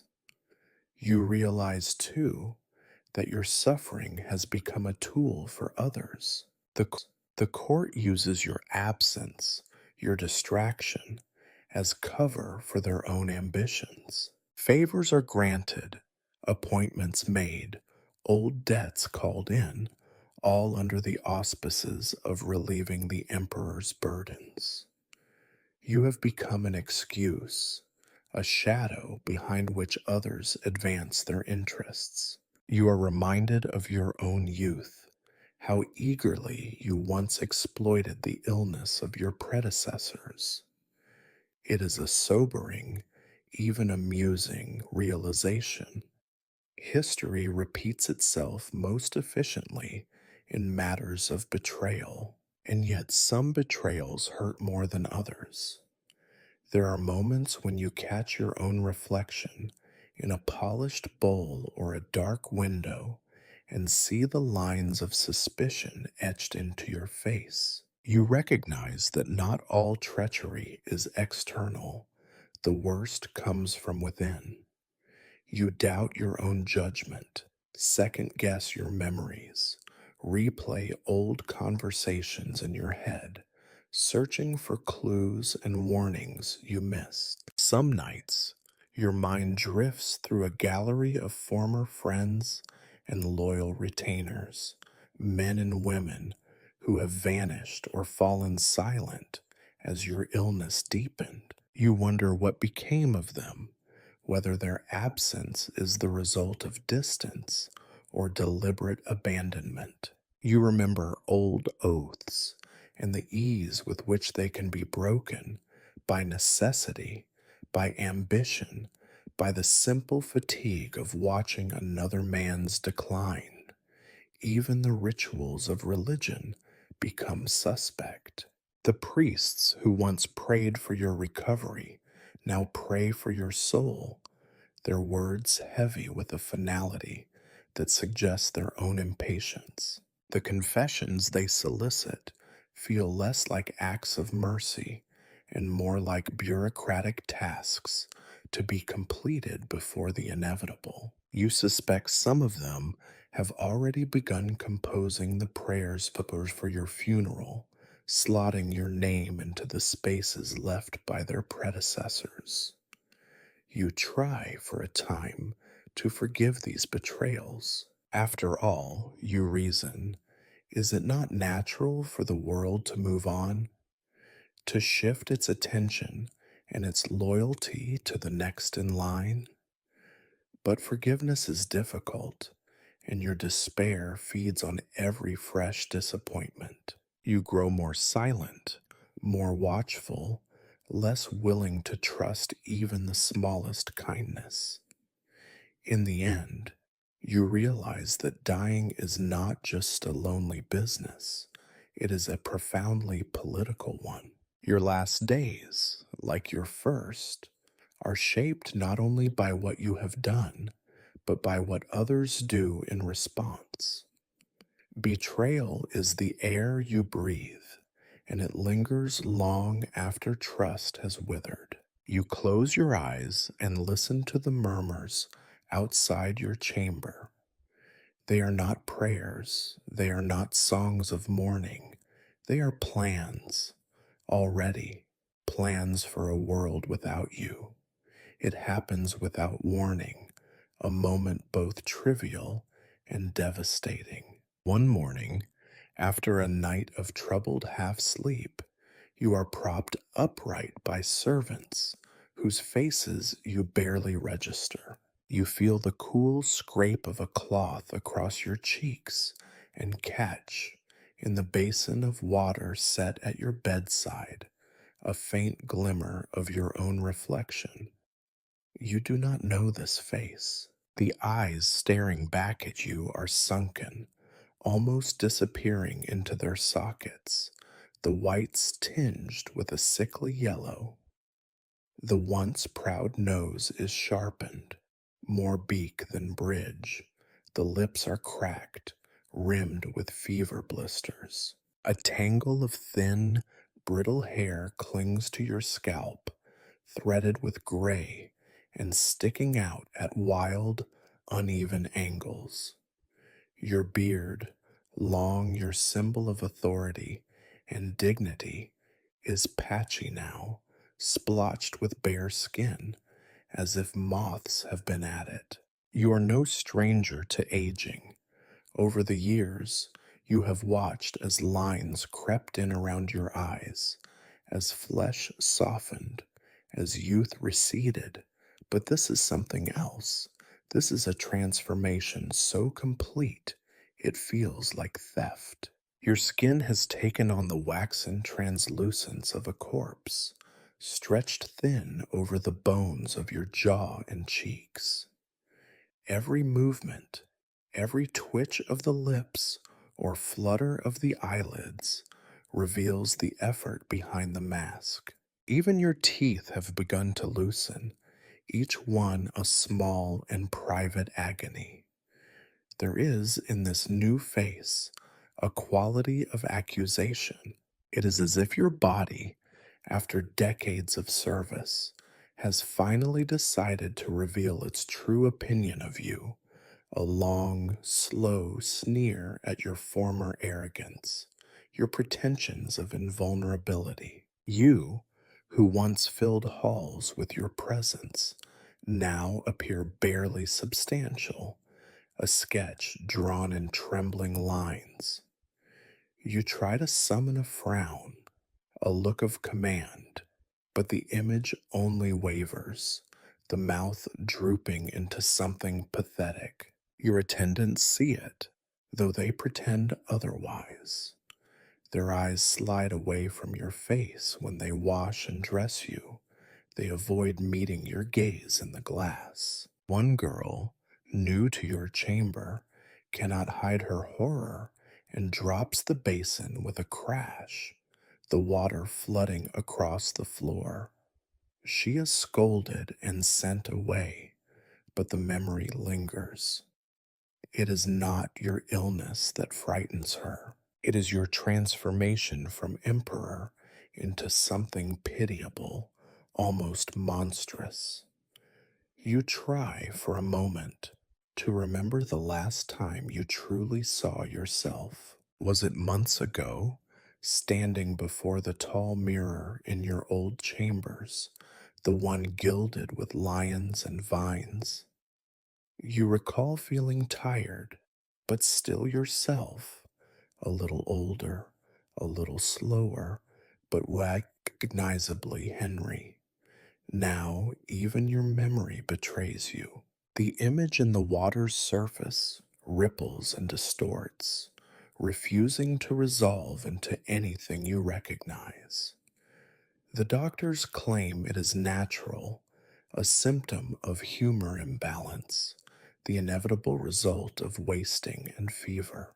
They offer their usual prescriptions: herbal salves, scented cloths, lotions to soften the skin and sweeten the breath.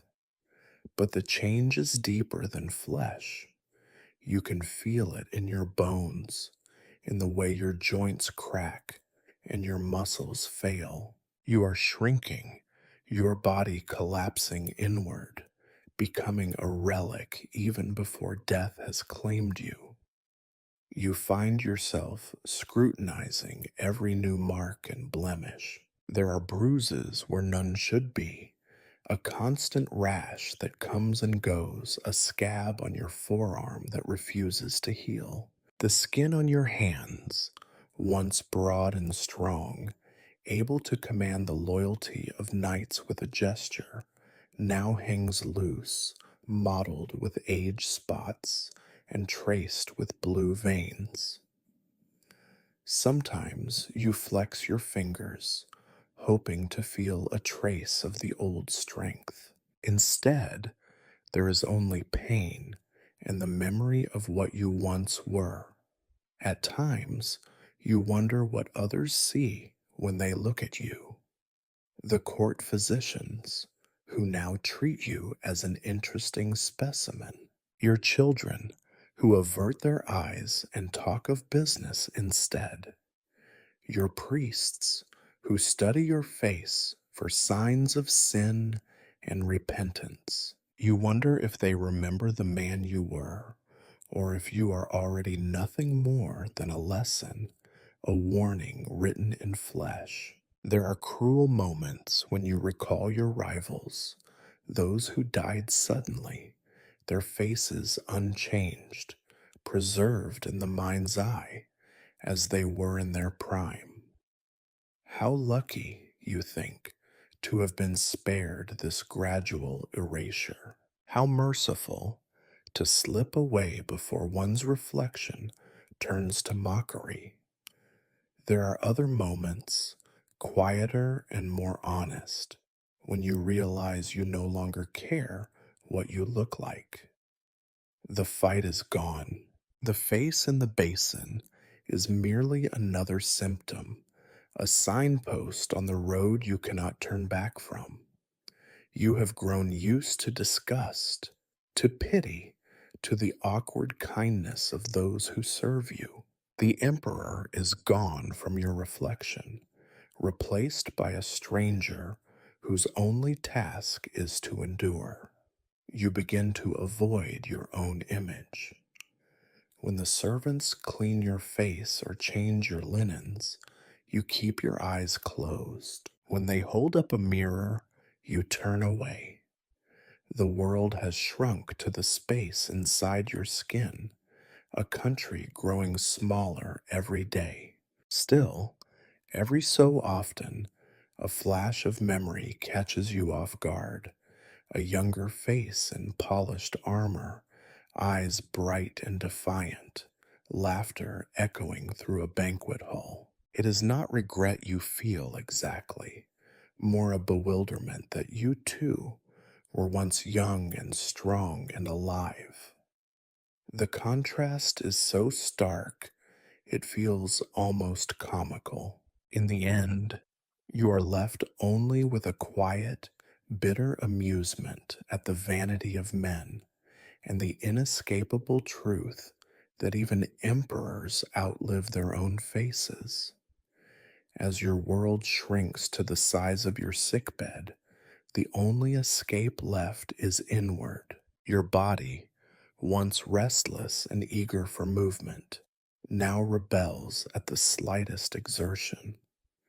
But your mind, untethered by weakness and fever, finds its own paths to wander. You begin to dream of the past, not just at night, but in the drowsy stretches of afternoon when sunlight pools on the chamber floor, and in the long hours before dawn when your waking thoughts blend with memories so vivid they might as well be real. The dreams come in waves, each one dredging up a different era of your life. Sometimes you find yourself in childhood, running through the damp gardens of the old palace, your nurse's voice trailing behind you, the scent of rain and mud thick in the air. There is no pain here, no dread, only the ceaseless curiosity of youth and the comforting weight of ignorance. The world is enormous. The adults are mysterious, and you have not yet learned that every promise is a bargain. At other times, you return to the first flush of power. You remember the thrill of your father's coronation, the heavy gold of the crown pressing into your hair, the awe on the faces of the courtiers as you entered the hall, the music, the banners, the roar of approval. These are memories so bright they sear through the gloom of your sick room.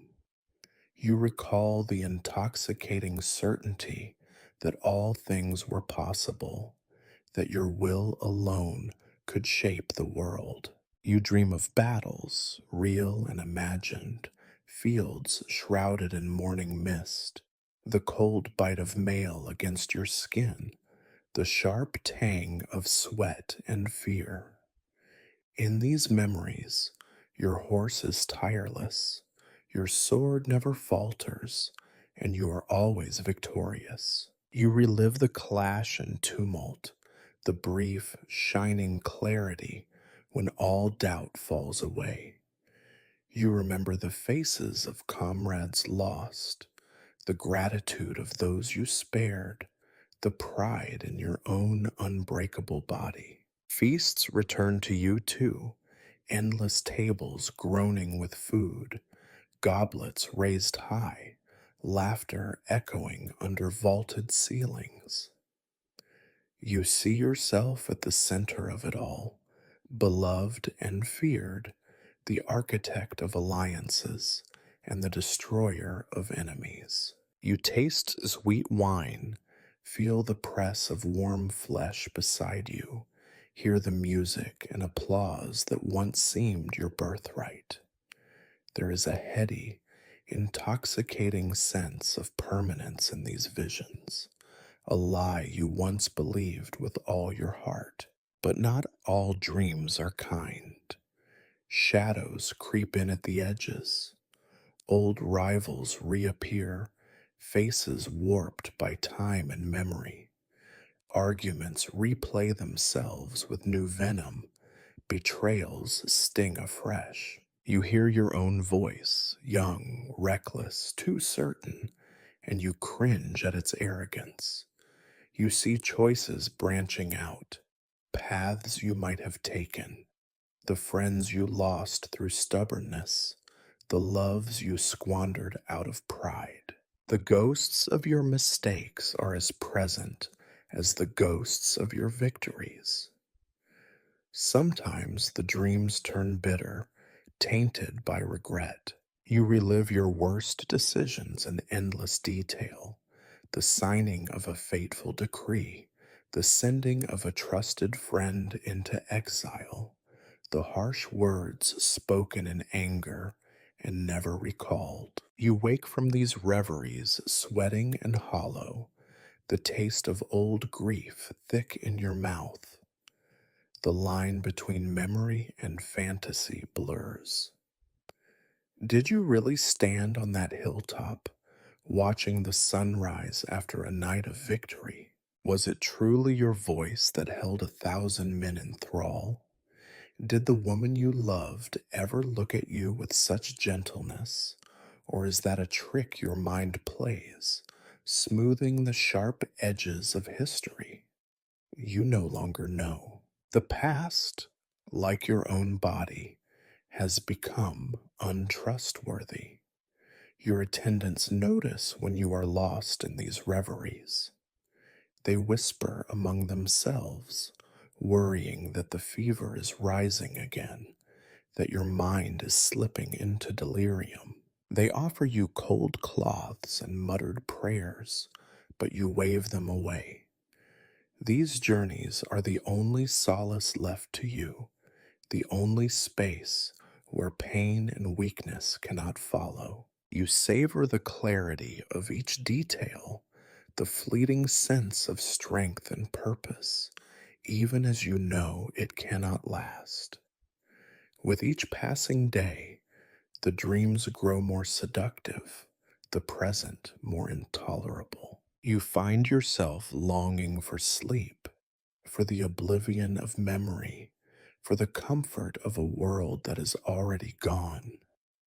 Even the sharpest pains are dulled by nostalgia.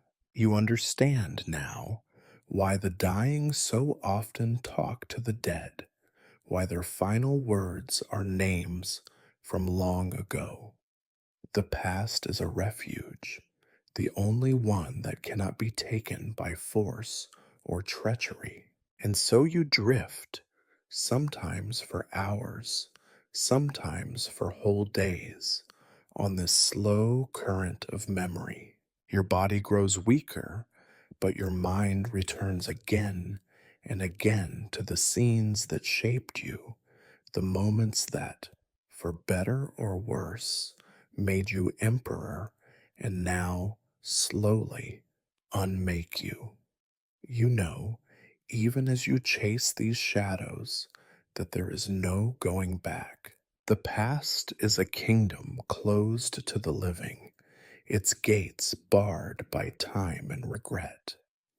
Still, you linger at its borders, savoring each stolen moment, clinging to the fading echo of the life that once was yours. There comes a point when pain is no longer something you fight, it is something you inhabit. Your body, traitorous vessel that it is, invents new torments daily. Fevers rage and break, only to rage again with greater ferocity. The joints in your hands and knees swell, inflamed and red, so tender that the mere brush of linen is enough to wring a gasp from your lips. You have learned the pattern of your suffering, the burning and the chills, the shivering and the sweats, the thudding of your heart that feels alternately too fast and then much, much too slow. You cannot remember when sleep last brought true rest. Nights are an endless litany of discomfort, turning, shifting, seeking a position where your bones do not grind together or where your breath does not catch in your throat. Sometimes you are so parched that you beg your attendants for water, only to choke and splutter on the smallest sip. Other times you are so racked by coughing that you fear your ribs will snap from the strain. You have long since lost the privacy of your suffering. Each sound, each groan is witnessed by servants who exchange silent, practiced glances.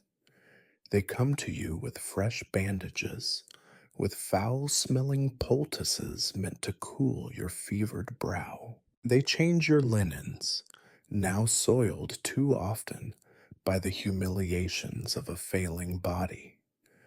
A boy dabs at your mouth with a wet cloth after another bout of retching.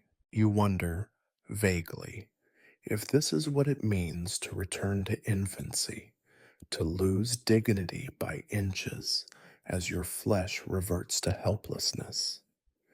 Every so often, the pain grows so intense that you begin to hallucinate. The ceiling above you swims with shadows, sometimes shaped like angels, sometimes like the hooded figures of death's court. You see your parents, long dead, sitting at your bedside with unreadable expressions. You speak to them, sometimes aloud, sometimes only in your mind, asking forgiveness or offering confessions you can no longer share with the living. On better days, you drift in and out of awareness, a leaf on a stormy current. Sound comes and goes, the mumbling of priests, the shuffling feet of courtiers, the quiet weeping of a daughter you barely recognize. On worse days, you are dragged into the world by bolts of agony that feel like fire racing under your skin, leaving you gasping, clutching at the sheets, desperate for even a few minutes' respite. Your court physicians try to help. They bring draughts of poppy and henbane, thick as mud and twice as bitter. Sometimes these concoctions bring a welcome fog, dulling the sharpest edges of pain and lulling you into a stupor. Other times, they do nothing at all. There are moments when you would gladly trade your title, your lands, your crown for 1 hour of peace. The rituals of the sick room have become endless. Relics are pressed to your lips, holy water sprinkled on your brow. Every day, another priest offers prayers, last rites whispered as if the words themselves could bind you to this world a little longer. Candles flicker, casting shifting shadows, the scent of melting wax mingling with that of sweat, sickness, and despair. There are indignities, too many to count. Your bowels no longer obey you. Sometimes you cry out in pain, only to find your own voice strange and unfamiliar. You lose track of time, of day and night, of the faces that come and go. You ask again and again for people long dead or for events that happened decades ago. Your attendants humor you with gentle voices, but you see their pity and relief when you fall silent once more. In rare, lucid moments, you remember that were the Emperor Henry, a man who held a continent in his grasp. It seems distant, unreal, almost farcical. What empire remains in these last days? What is left of power, of legacy, when your world is narrowed to the boundaries of a bed and the slow, methodical failing of flesh? You wonder, not without irony, if your enemies might have wished for a swifter end for you. There is nothing glorious in this drawn out surrender, nothing noble in the slow collapse of body and mind. You used to fear death. Now you find yourself longing for it, not out of cowardice, but out of sheer, exhausted impatience. It is the only release left to hope for. Sometimes, when the pain eases for a moment, you hear the low, solemn voices of the priests and the sobs of someone nearby, and you know your time is drawing to its close. You hope, for their sake as much as yours, that it will not be much longer. You have endured enough, and so have they. And so, in these final agonies, you wait, half in this world, half already gone, clinging to the fading light while the shadows gather close. Each breath is a battle, each heartbeat an echo of the man you once were. When the end comes, you hope it will be gentle or at least swift, but you know better than to expect mercy. In the end, death is the only certainty left, and you are almost ready to greet it. There comes a point when even time abandons you. The familiar world, its rules, its faces, its rhythms, begins to dissolve, leaving only fragments. Reality, once a fortress you ruled by will and habit, now slips through your fingers like sand. The walls of your chamber, once thick with the noise and intrigue of court, are silent but for the sound of your own ragged breathing. Sometimes you wonder if you are alive at all, or if this is merely a stubborn dream from which you are unable to wake. It begins with small lapses. You confuse the names of your servants, calling one by the name of a boy who died many years ago. You demand a letter you have already received, insist on a report about a war long since ended. At first, your attendants correct you gently, assuming fatigue is to blame, but the mistakes multiply. You speak of meetings that never happened, ask after friends who vanished from your life decades before. In the moments between pain and fever, you forget where you are, or even who you are. As the illness deepens, the boundaries between waking and sleep blur completely. Your dreams invade the day. The voice of your father echoes in the corridors, sharp and disappointed. Your mother's cool hand presses against your brow. Long dead rivals and lovers hover at the edge of your vision. You reach for them, sometimes with words, sometimes with outstretched hands, but they remain always just beyond your grasp. Your attendants grow wary. They answer your questions with soothing words, hoping to quiet your agitation. When you rage at them for imagined slights or weep for losses they cannot comprehend, they exchange worried glances and whisper in corners. You see the fear in their eyes, the fear that your mind, like your body is unraveling past all hope of repair. Occasionally, you catch them discussing you as if you are already gone. He drifts, one mutters, best to let him rest. You are visited by visions both terrible and tender. At times, you are a child again, shivering beneath heavy blankets, certain that monsters prowl just beyond the reach of the candle's glow. At others, you are a king, resplendent and strong, surveying your armies and hearing the cheers of thousands. These moments flicker and fade, replaced by darker shapes, the grimacing faces of those you wronged, the accusing eyes of the betrayed, the silent presence of death itself, patient and unhurried. The priests come often now, murmuring prayers and offering the comfort of ritual. Their voices rise and fall like the tide, sometimes soothing, sometimes infuriating. You try to join them, to repeat the old Latin formulas, but the words tangle on your tongue.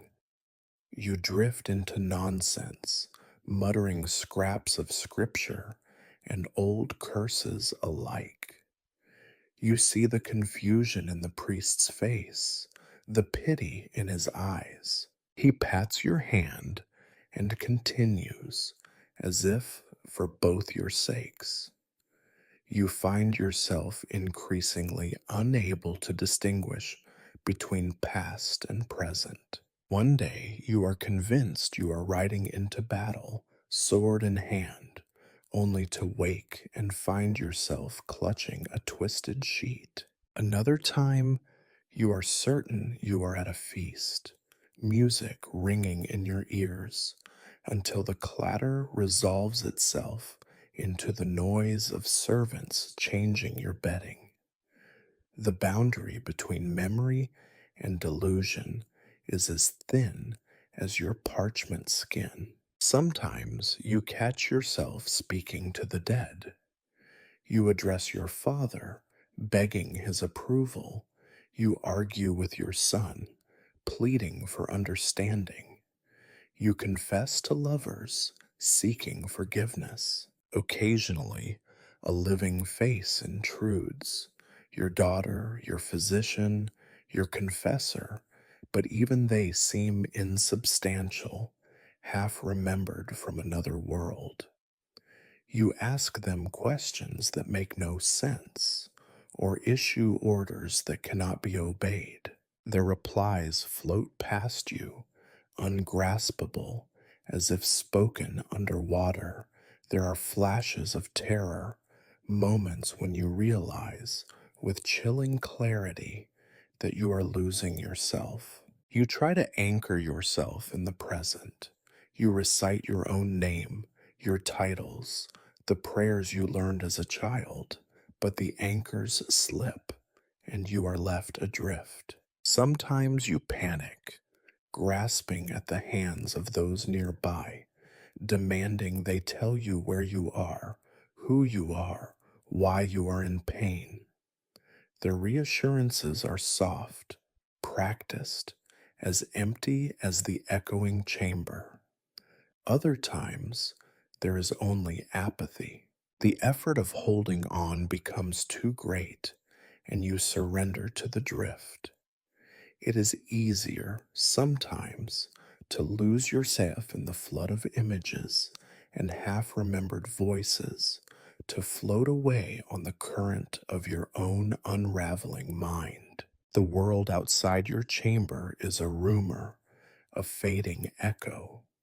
You forget the names of your children, the reason for your suffering, the story of your own life. What remains are only sensations, the warmth of a hand on your forehead, the sharp sting of thirst, the soft murmur of prayers. Sometimes, in the moments just before sleep, you feel a strange peace, a sense that you are both everywhere and nowhere, unburdened at last by the weight of memory or expectation. The days and nights blur. You cannot say how long you have been like this, or how much longer you will remain. Reality is a tapestry that unravels thread by thread, leaving you cocooned in the half light between worlds. If there is any mercy left in this unraveling, it is this: you are too far gone now to fear what comes next. It is a peculiar thing to attend your own funeral before you are dead. But here, in the shadowed world of your sick room, you become the unwilling audience for the speeches and schemes that should rightly wait until your body has cooled. You have always known that courtiers are impatient creatures, but even you are surprised by their haste.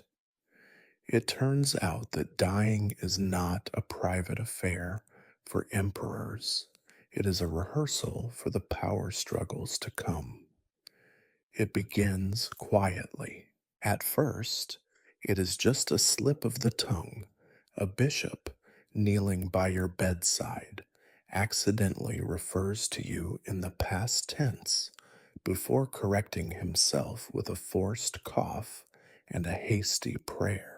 You would laugh if you had the strength, but the words hang in the air, sour and unredeemable. The room grows awkwardly silent, and you pretend not to notice as the bishop rushes through the rest of his blessing. Soon, it becomes a pattern. The conversations just outside your chamber, never truly private, always half intended for your ears, are full of careful reminiscence. When the emperor was well, they say, or in his prime, he showed great wisdom, or, most tellingly, soon, God willing, he will find peace. They speak of you as if you have already become history, as if your spirit has slipped out through the cracks in the stonework, while your flesh stubbornly lingers. You lie in bed, eyes closed, listening to the muffled rehearsal of your legacy. The courtiers discuss your reign, weighing your victories against your failures with the measured detachment of men tallying up an estate. They debate which battles to mention, which enemies to blame, which virtues to praise.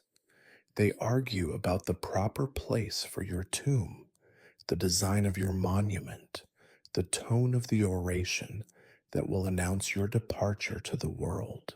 There is a strange comfort in their planning, a sense that even your death, like every other event in your life, will be thoroughly managed, debated, and eventually spun into a story. Your children and would-be heirs come and go, trailing their own small retinues, each careful to display the appropriate measure of grief and anticipation. You catch them, sometimes, speaking in low voices to the priests or to your senior advisors. When the end comes, they say, as if it were merely another piece of state business, let us ensure dignity and order. They argue about protocols, about lines of succession, about how best to announce your passing to the people. You want to tell them that dignity and order are luxuries rarely granted to dying men, but your voice is weak, your tongue thick with exhaustion. You are a witness only.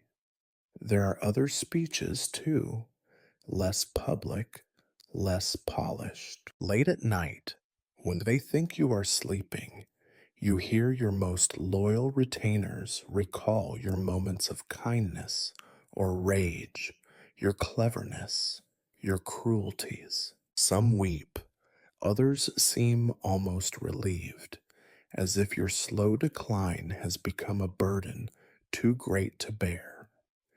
You are a mirror for their own ambitions and fears. Your suffering is a lesson, a warning, a justification. A few are more brazen. One today, a courtier you remember from your youth, stands at the foot of your bed, speaking loudly for all to hear. The emperor, God rest his soul, was a man of iron will, but iron, too, can rust. Let us pray for strength in the days to come. The words are meant for your attendance, but you hear every syllable. You want to protest, to remind him that you are still here, still listening, but you lack the breath to form the words. Your priests are not immune to the rehearsal. Each morning, their prayers for your recovery grow shorter, their prayers for your peaceful passing longer. They debate, sometimes heatedly, about which relics should be placed in your coffin, which saints should be invoked on your behalf. You sense their impatience and eagerness to move on to the next stage of their ancient liturgy. The artisans and scribes are summoned, set to work on your epitaph and memorial. They debate which virtues to inscribe in stone, which failings to omit or soften. One suggests a phrase you used in your youth. Another, more cautious, warns against recalling old controversies. You are still alive, but already the story of your life is being shaped into a legend, cleaned and polished for the benefit of those who will outlive you. It is an odd, half pleasant feeling to be the subject of so much concern and calculation. You are both present and absent, the honored guest at your own wake. You hear yourself praised and pitied, mourned and criticized, immortalized and quietly forgotten, all before your eyes have closed for the last time. In moments of clarity, you wonder what words you would choose for yourself. Would you confess your regrets, your doubts, the compromises you made in the service of power? Would you remind them that every victory came at a cost, that every crown is a burden? Or would you simply ask them to remember, for a moment, the man who inhabited the title, the man who suffered and struggled, who loved and failed, who, in the end, was as mortal as any beggar? You know better than to hope for honesty. History is written for the living, and you have little say in how your story will be told. You can only listen as the narrative forms around you, as the world rehearses its goodbye. So you lie there, the emperor in name, the corpse in waiting in truth, surrounded by voices that echo through the stone halls. The funeral speeches are already being given, and all that remains is for you to fulfill their expectations. You sense it first in the air. Something has shifted, though the world outside your window looks much as it always has. Gray clouds, the perpetual drip of rain from eaves, the distant sound of bells marking hours that barely matter anymore. But in your chamber, time thickens and slows. The people around you move more gently, their words softer, their footsteps slower. Even the most persistent of your physicians no longer offer hope, only comfort. No one says it aloud, but you feel it as keenly as a draft in winter. The end has arrived. It is an unremarkable morning, neither brighter nor gloomier than any other, when you understand that you have begun your last day. Your breathing has become a labor, Each inhale a conscious act, each exhale a sigh of surrender. Your hands, bones wrapped in papery skin, lie useless atop the blankets. Your voice, when it comes at all, is a croak. Even thirst has abandoned you. There is no taste left, no desire, only the ache of fatigue, heavy as the stones in the walls. Those who still care to attend you have gathered. Your children, stiff in their formality, take turns sitting at your bedside. You see the strain in their faces, the sorrow laced with calculation, grief wrestling with the anticipation of what comes next. A daughter clings to your hand, her fingers trembling. A son gazes out the window, jaw set, already thinking of titles and treaties. You are touched by their effort, even as you pity them for the future that waits just outside your chamber door. A priest murmurs the familiar prayers, the same phrases you have heard since childhood, prayers for the sick, for the dying, for the soul preparing to depart. His voice washes over you, soothing but distant, and you find yourself mouthing words that have long since lost their meaning. The rituals provide structure, if not hope, a final script for a role you can no longer play. The court around you is subdued. There are no urgent messages, no anxious lords demanding audience, no more questions about decrees or decisions. The business of empire has shifted elsewhere, to back rooms and waiting halls. Now, the only business that matters is your dying, and even that is less spectacle than slow inevitability. You sense their relief, how much easier it is to manage a dying emperor than a living one, how much quieter the halls when power is in abeyance. Your body, which has been your adversary for so long, now betrays you with a gentleness that almost surprises you. The pain dulls, replaced by a numbness that creeps upward from your feet. You barely feel the touch of your daughter's hand, the cool press of a cloth against your forehead. Each breath is a little shallower, each moment of lucidity shorter. The world dims at the edges, sounds fading into a background of murmurs and sighs. Yet your mind, battered as it is, remains alert for a while longer. You see, with a new clarity, the end of all things you once held so tightly. The empire, the crown, the legacy, none of it matters now, not in this small, dim room. You remember fleetingly your first lessons about power, how they told you to seize the day, to bend the world to your will. How small those lessons seem now, when the greatest act of will left to you is to breathe one more time. You think, in these final hours, not of victories or losses, but of faces, your mother's gentle scolding, your father's rare laughter, the old friends lost along the way. You remember the sound of rain on the roof when you were a boy, the rough texture of a beloved hound's fur, the taste of bread fresh from the oven. You regret the harsh words never taken back, the kindnesses left undone, the hours wasted in worry. It is these simple things that fill your mind, not the battles or treaties that now belong to history books. You wonder what comes next.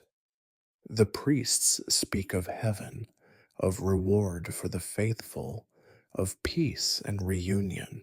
But you find yourself thinking only of sleep, a long rest without pain or duty, without fear of betrayal or the burden of rule. You are too tired for ambition, too worn for fear. You crave only release. There are moments when the world sharpens again, your daughter's sob, the shuddering gasp of your own breath, the flicker of candlelight against the stones. You sense the weight of waiting in the room, everyone holding their own breath, poised on the edge of an ending. You want to tell them something meaningful, a last word to remember you by, but the effort is too great. Your tongue is heavy, your thoughts drifting away before they can form. So you let go. Slowly, gently, you surrender the last threads of yourself, trusting that the world will turn without you. You have faced the end with neither heroism nor cowardice, only with the stubborn endurance that has carried you through every other ordeal. You have done your best, or at least as well as you could, and now it is enough. Somewhere, far away, a bell rings. The final act is nearly over.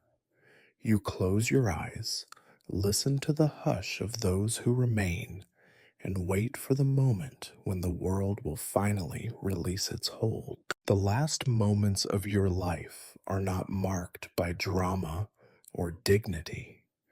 There is no chorus of angels, no sudden blaze of understanding, no hero's final speech. Instead, the world shrinks to a handful of sensations, growing fainter with each passing breath, a world reduced to the rhythm of your weakening heart and the hush of anxious voices at your bedside. Your body feels foreign, distant, as if you are already halfway gone. Your chest is heavy, and every breath is an effort.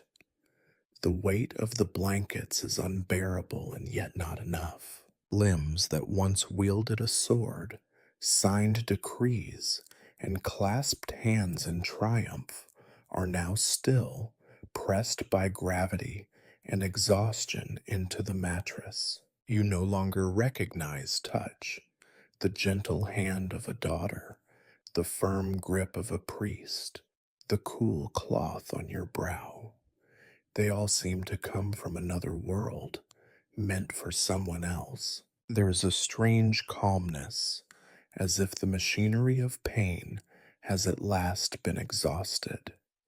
The ache in your joints fades to a dull throb. Your stomach no longer revolts. Your throat is dry but no longer burning. Even your fever, which tormented you for so many nights, recedes, leaving only the chill that rises from your feet to your chest. The world outside your chamber continues. Distant footsteps, muffled bells, the hum of rain against the shutters, but it has nothing to do with you. Somewhere, someone is praying. You hear Latin words, familiar, meaningless, woven into the tapestry of your life. You hear a sob, quickly stifled. There is the rustle of clothing as someone kneels beside your bed, and the murmured reassurance of a voice you cannot place. You try to respond, to offer comfort or gratitude, but your tongue will not obey you. The muscles that once moved armies now fail at moving even a single word. Your vision narrows, the room grows dim, shapes blurring at the edges. Faces come and go, a parade of family, priests, servants, courtiers. Some you recognize, others are already lost to memory. You think you see your father, your mother, the shadow of old friends, all gazing at you from the far side of the room. Perhaps they have come to greet you, or perhaps it is just the trickery of a starved brain. You sense your own fading, a withdrawal not just from the world, but from your own body. The struggle for breath becomes abstract, a habit rather than a need. Your thoughts drift, sometimes clear, sometimes lost in the fog that thickens minute by minute. You remember, for one brief second, the feel of a sword in your hand, the sound of laughter echoing down a castle corridor, the cold taste of wine after a long ride. These memories flash and disappear as insubstantial as dreams. There is no moment of revelation. There is no parade of regrets, no sudden forgiveness, no vision of a life well or poorly lived. Instead, there is only emptiness, the slow unwinding of thought and sensation, a gentle letting go. The world recedes, and you let it. You are no longer emperor, no longer father, no longer sinner or saint. You are simply a man at the end of endurance. Your breathing slows, shallow and irregular, then stops altogether. For a heartbeat, the world waits. Then it goes on. The room holds its breath. Eyes glisten, heads bow. Someone closes your eyes, arranges your hands, smooths the sheets. The priest offers the final prayer, the last rites sealed with a trembling sign of the cross. Your body, now truly empty, is tended with as much care as the living can offer. There are tears, whispered instructions, a hurried departure of some, the stunned stillness of others. Word spreads quickly. The emperor is dead. There is a flurry of activity. Bells toll, messages are dispatched. A council convenes in another room to debate the next chapter. Outside, life resumes. The crows return to the rooftops. Children play in the mud of the city streets. A cook barks orders in the kitchen. Servants shuffle up and down the halls. The world that seemed to pause for your dying does not pause for long. Your memory will linger for a time, as all memories do. Stories will be told, some true, many not, of your reign, your last days, your last words. Someone will invent them if necessary. Your name will be carved in stone, read at Mass, debated in council. But even this, you know, will fade as surely and inexorably as your last breath. You die, as all men do, alone, regardless of the crowd, without answers, without epiphany, without the certainty you once wore like armor. In the end, there is only silence, broken by the distant tolling of bells and the shuffling of feet that bear your body away. For a moment, the world belongs to your absence. Then, inevitably, it moves on. Death, it turns out, is not the end you might have imagined, at least, not for an emperor. Your body is scarcely cold before the old, indifferent machinery of the world rumbles back to life. The news of your passing, once so anxiously awaited, is passed from mouth to mouth with practiced solemnity. Bells toll, masses are said. Official mourners don black robes and arrange their faces into carefully studied masks of grief. Your chamber, once the center of whispered schemes and feverish hopes, is swiftly emptied. The curtains are drawn, the linens changed, and your attendants, some weeping, some merely tired, begin the slow, deliberate process of erasing you from the landscape of daily life. Your physicians slip quietly away, already muttering theories about your demise that will find their way into dusty chronicles. Your priests debate the particulars of your soul's journey, but mostly concern themselves with funeral arrangements and the appropriate division of relics. The court, of course, wastes no time. Even before your body is carried to its temporary resting place, the business of succession is underway. Alliances shift, voices are raised, tempers fray. The lords and barons who once watched your sickbed now watch each other, every gesture weighed for its political significance. Your children and relatives, some genuinely bereaved, most simply alert, begin their own subtle dance, maneuvering for titles and lands, casting hopeful glances at anyone who might prove useful in the uncertain days ahead. Your funeral is a spectacle, as such things must be. The great and the good gather in their finest black, voices rising in hymn and eulogy.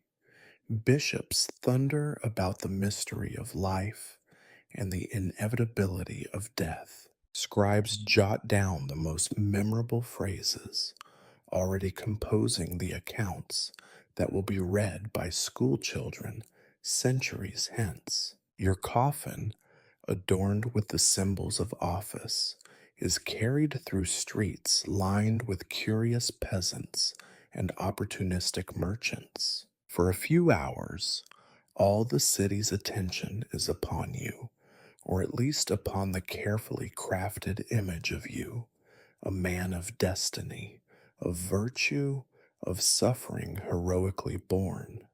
But the world has short attention for the dead. By the time the earth closes over your bones, half the mourners are already thinking of dinner, or debts, or the next council meeting.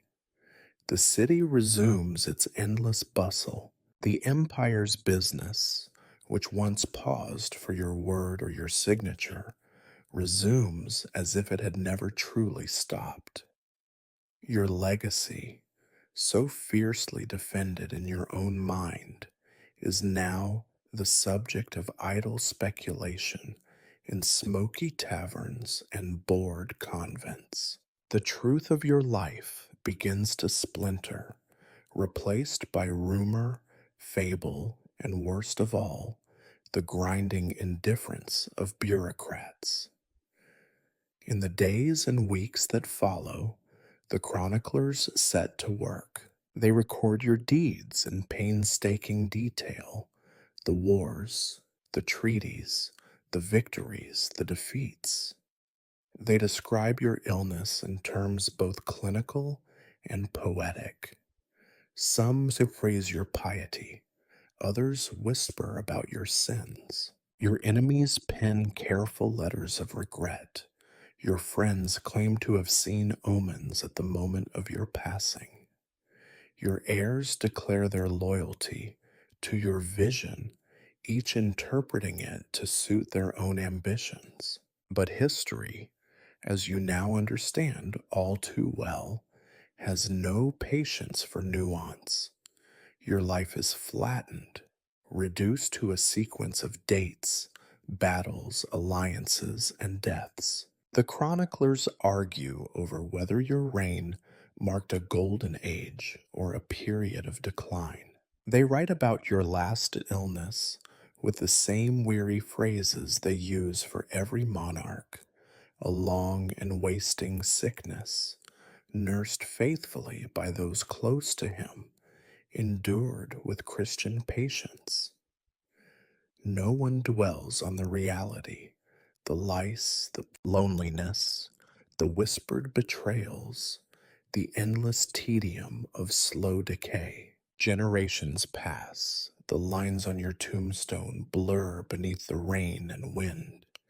School children struggle to recall whether you were the one who knelt in the snow at Kanasa or the one who burned the rebellious city. Scholars debate the meaning of your policies, their voices rising and falling in lecture halls, where your name is a placeholder for arguments about God, power, and the state. For most, you are merely a question on an examination, a dry anecdote buried in a textbook, a footnote to someone else's story.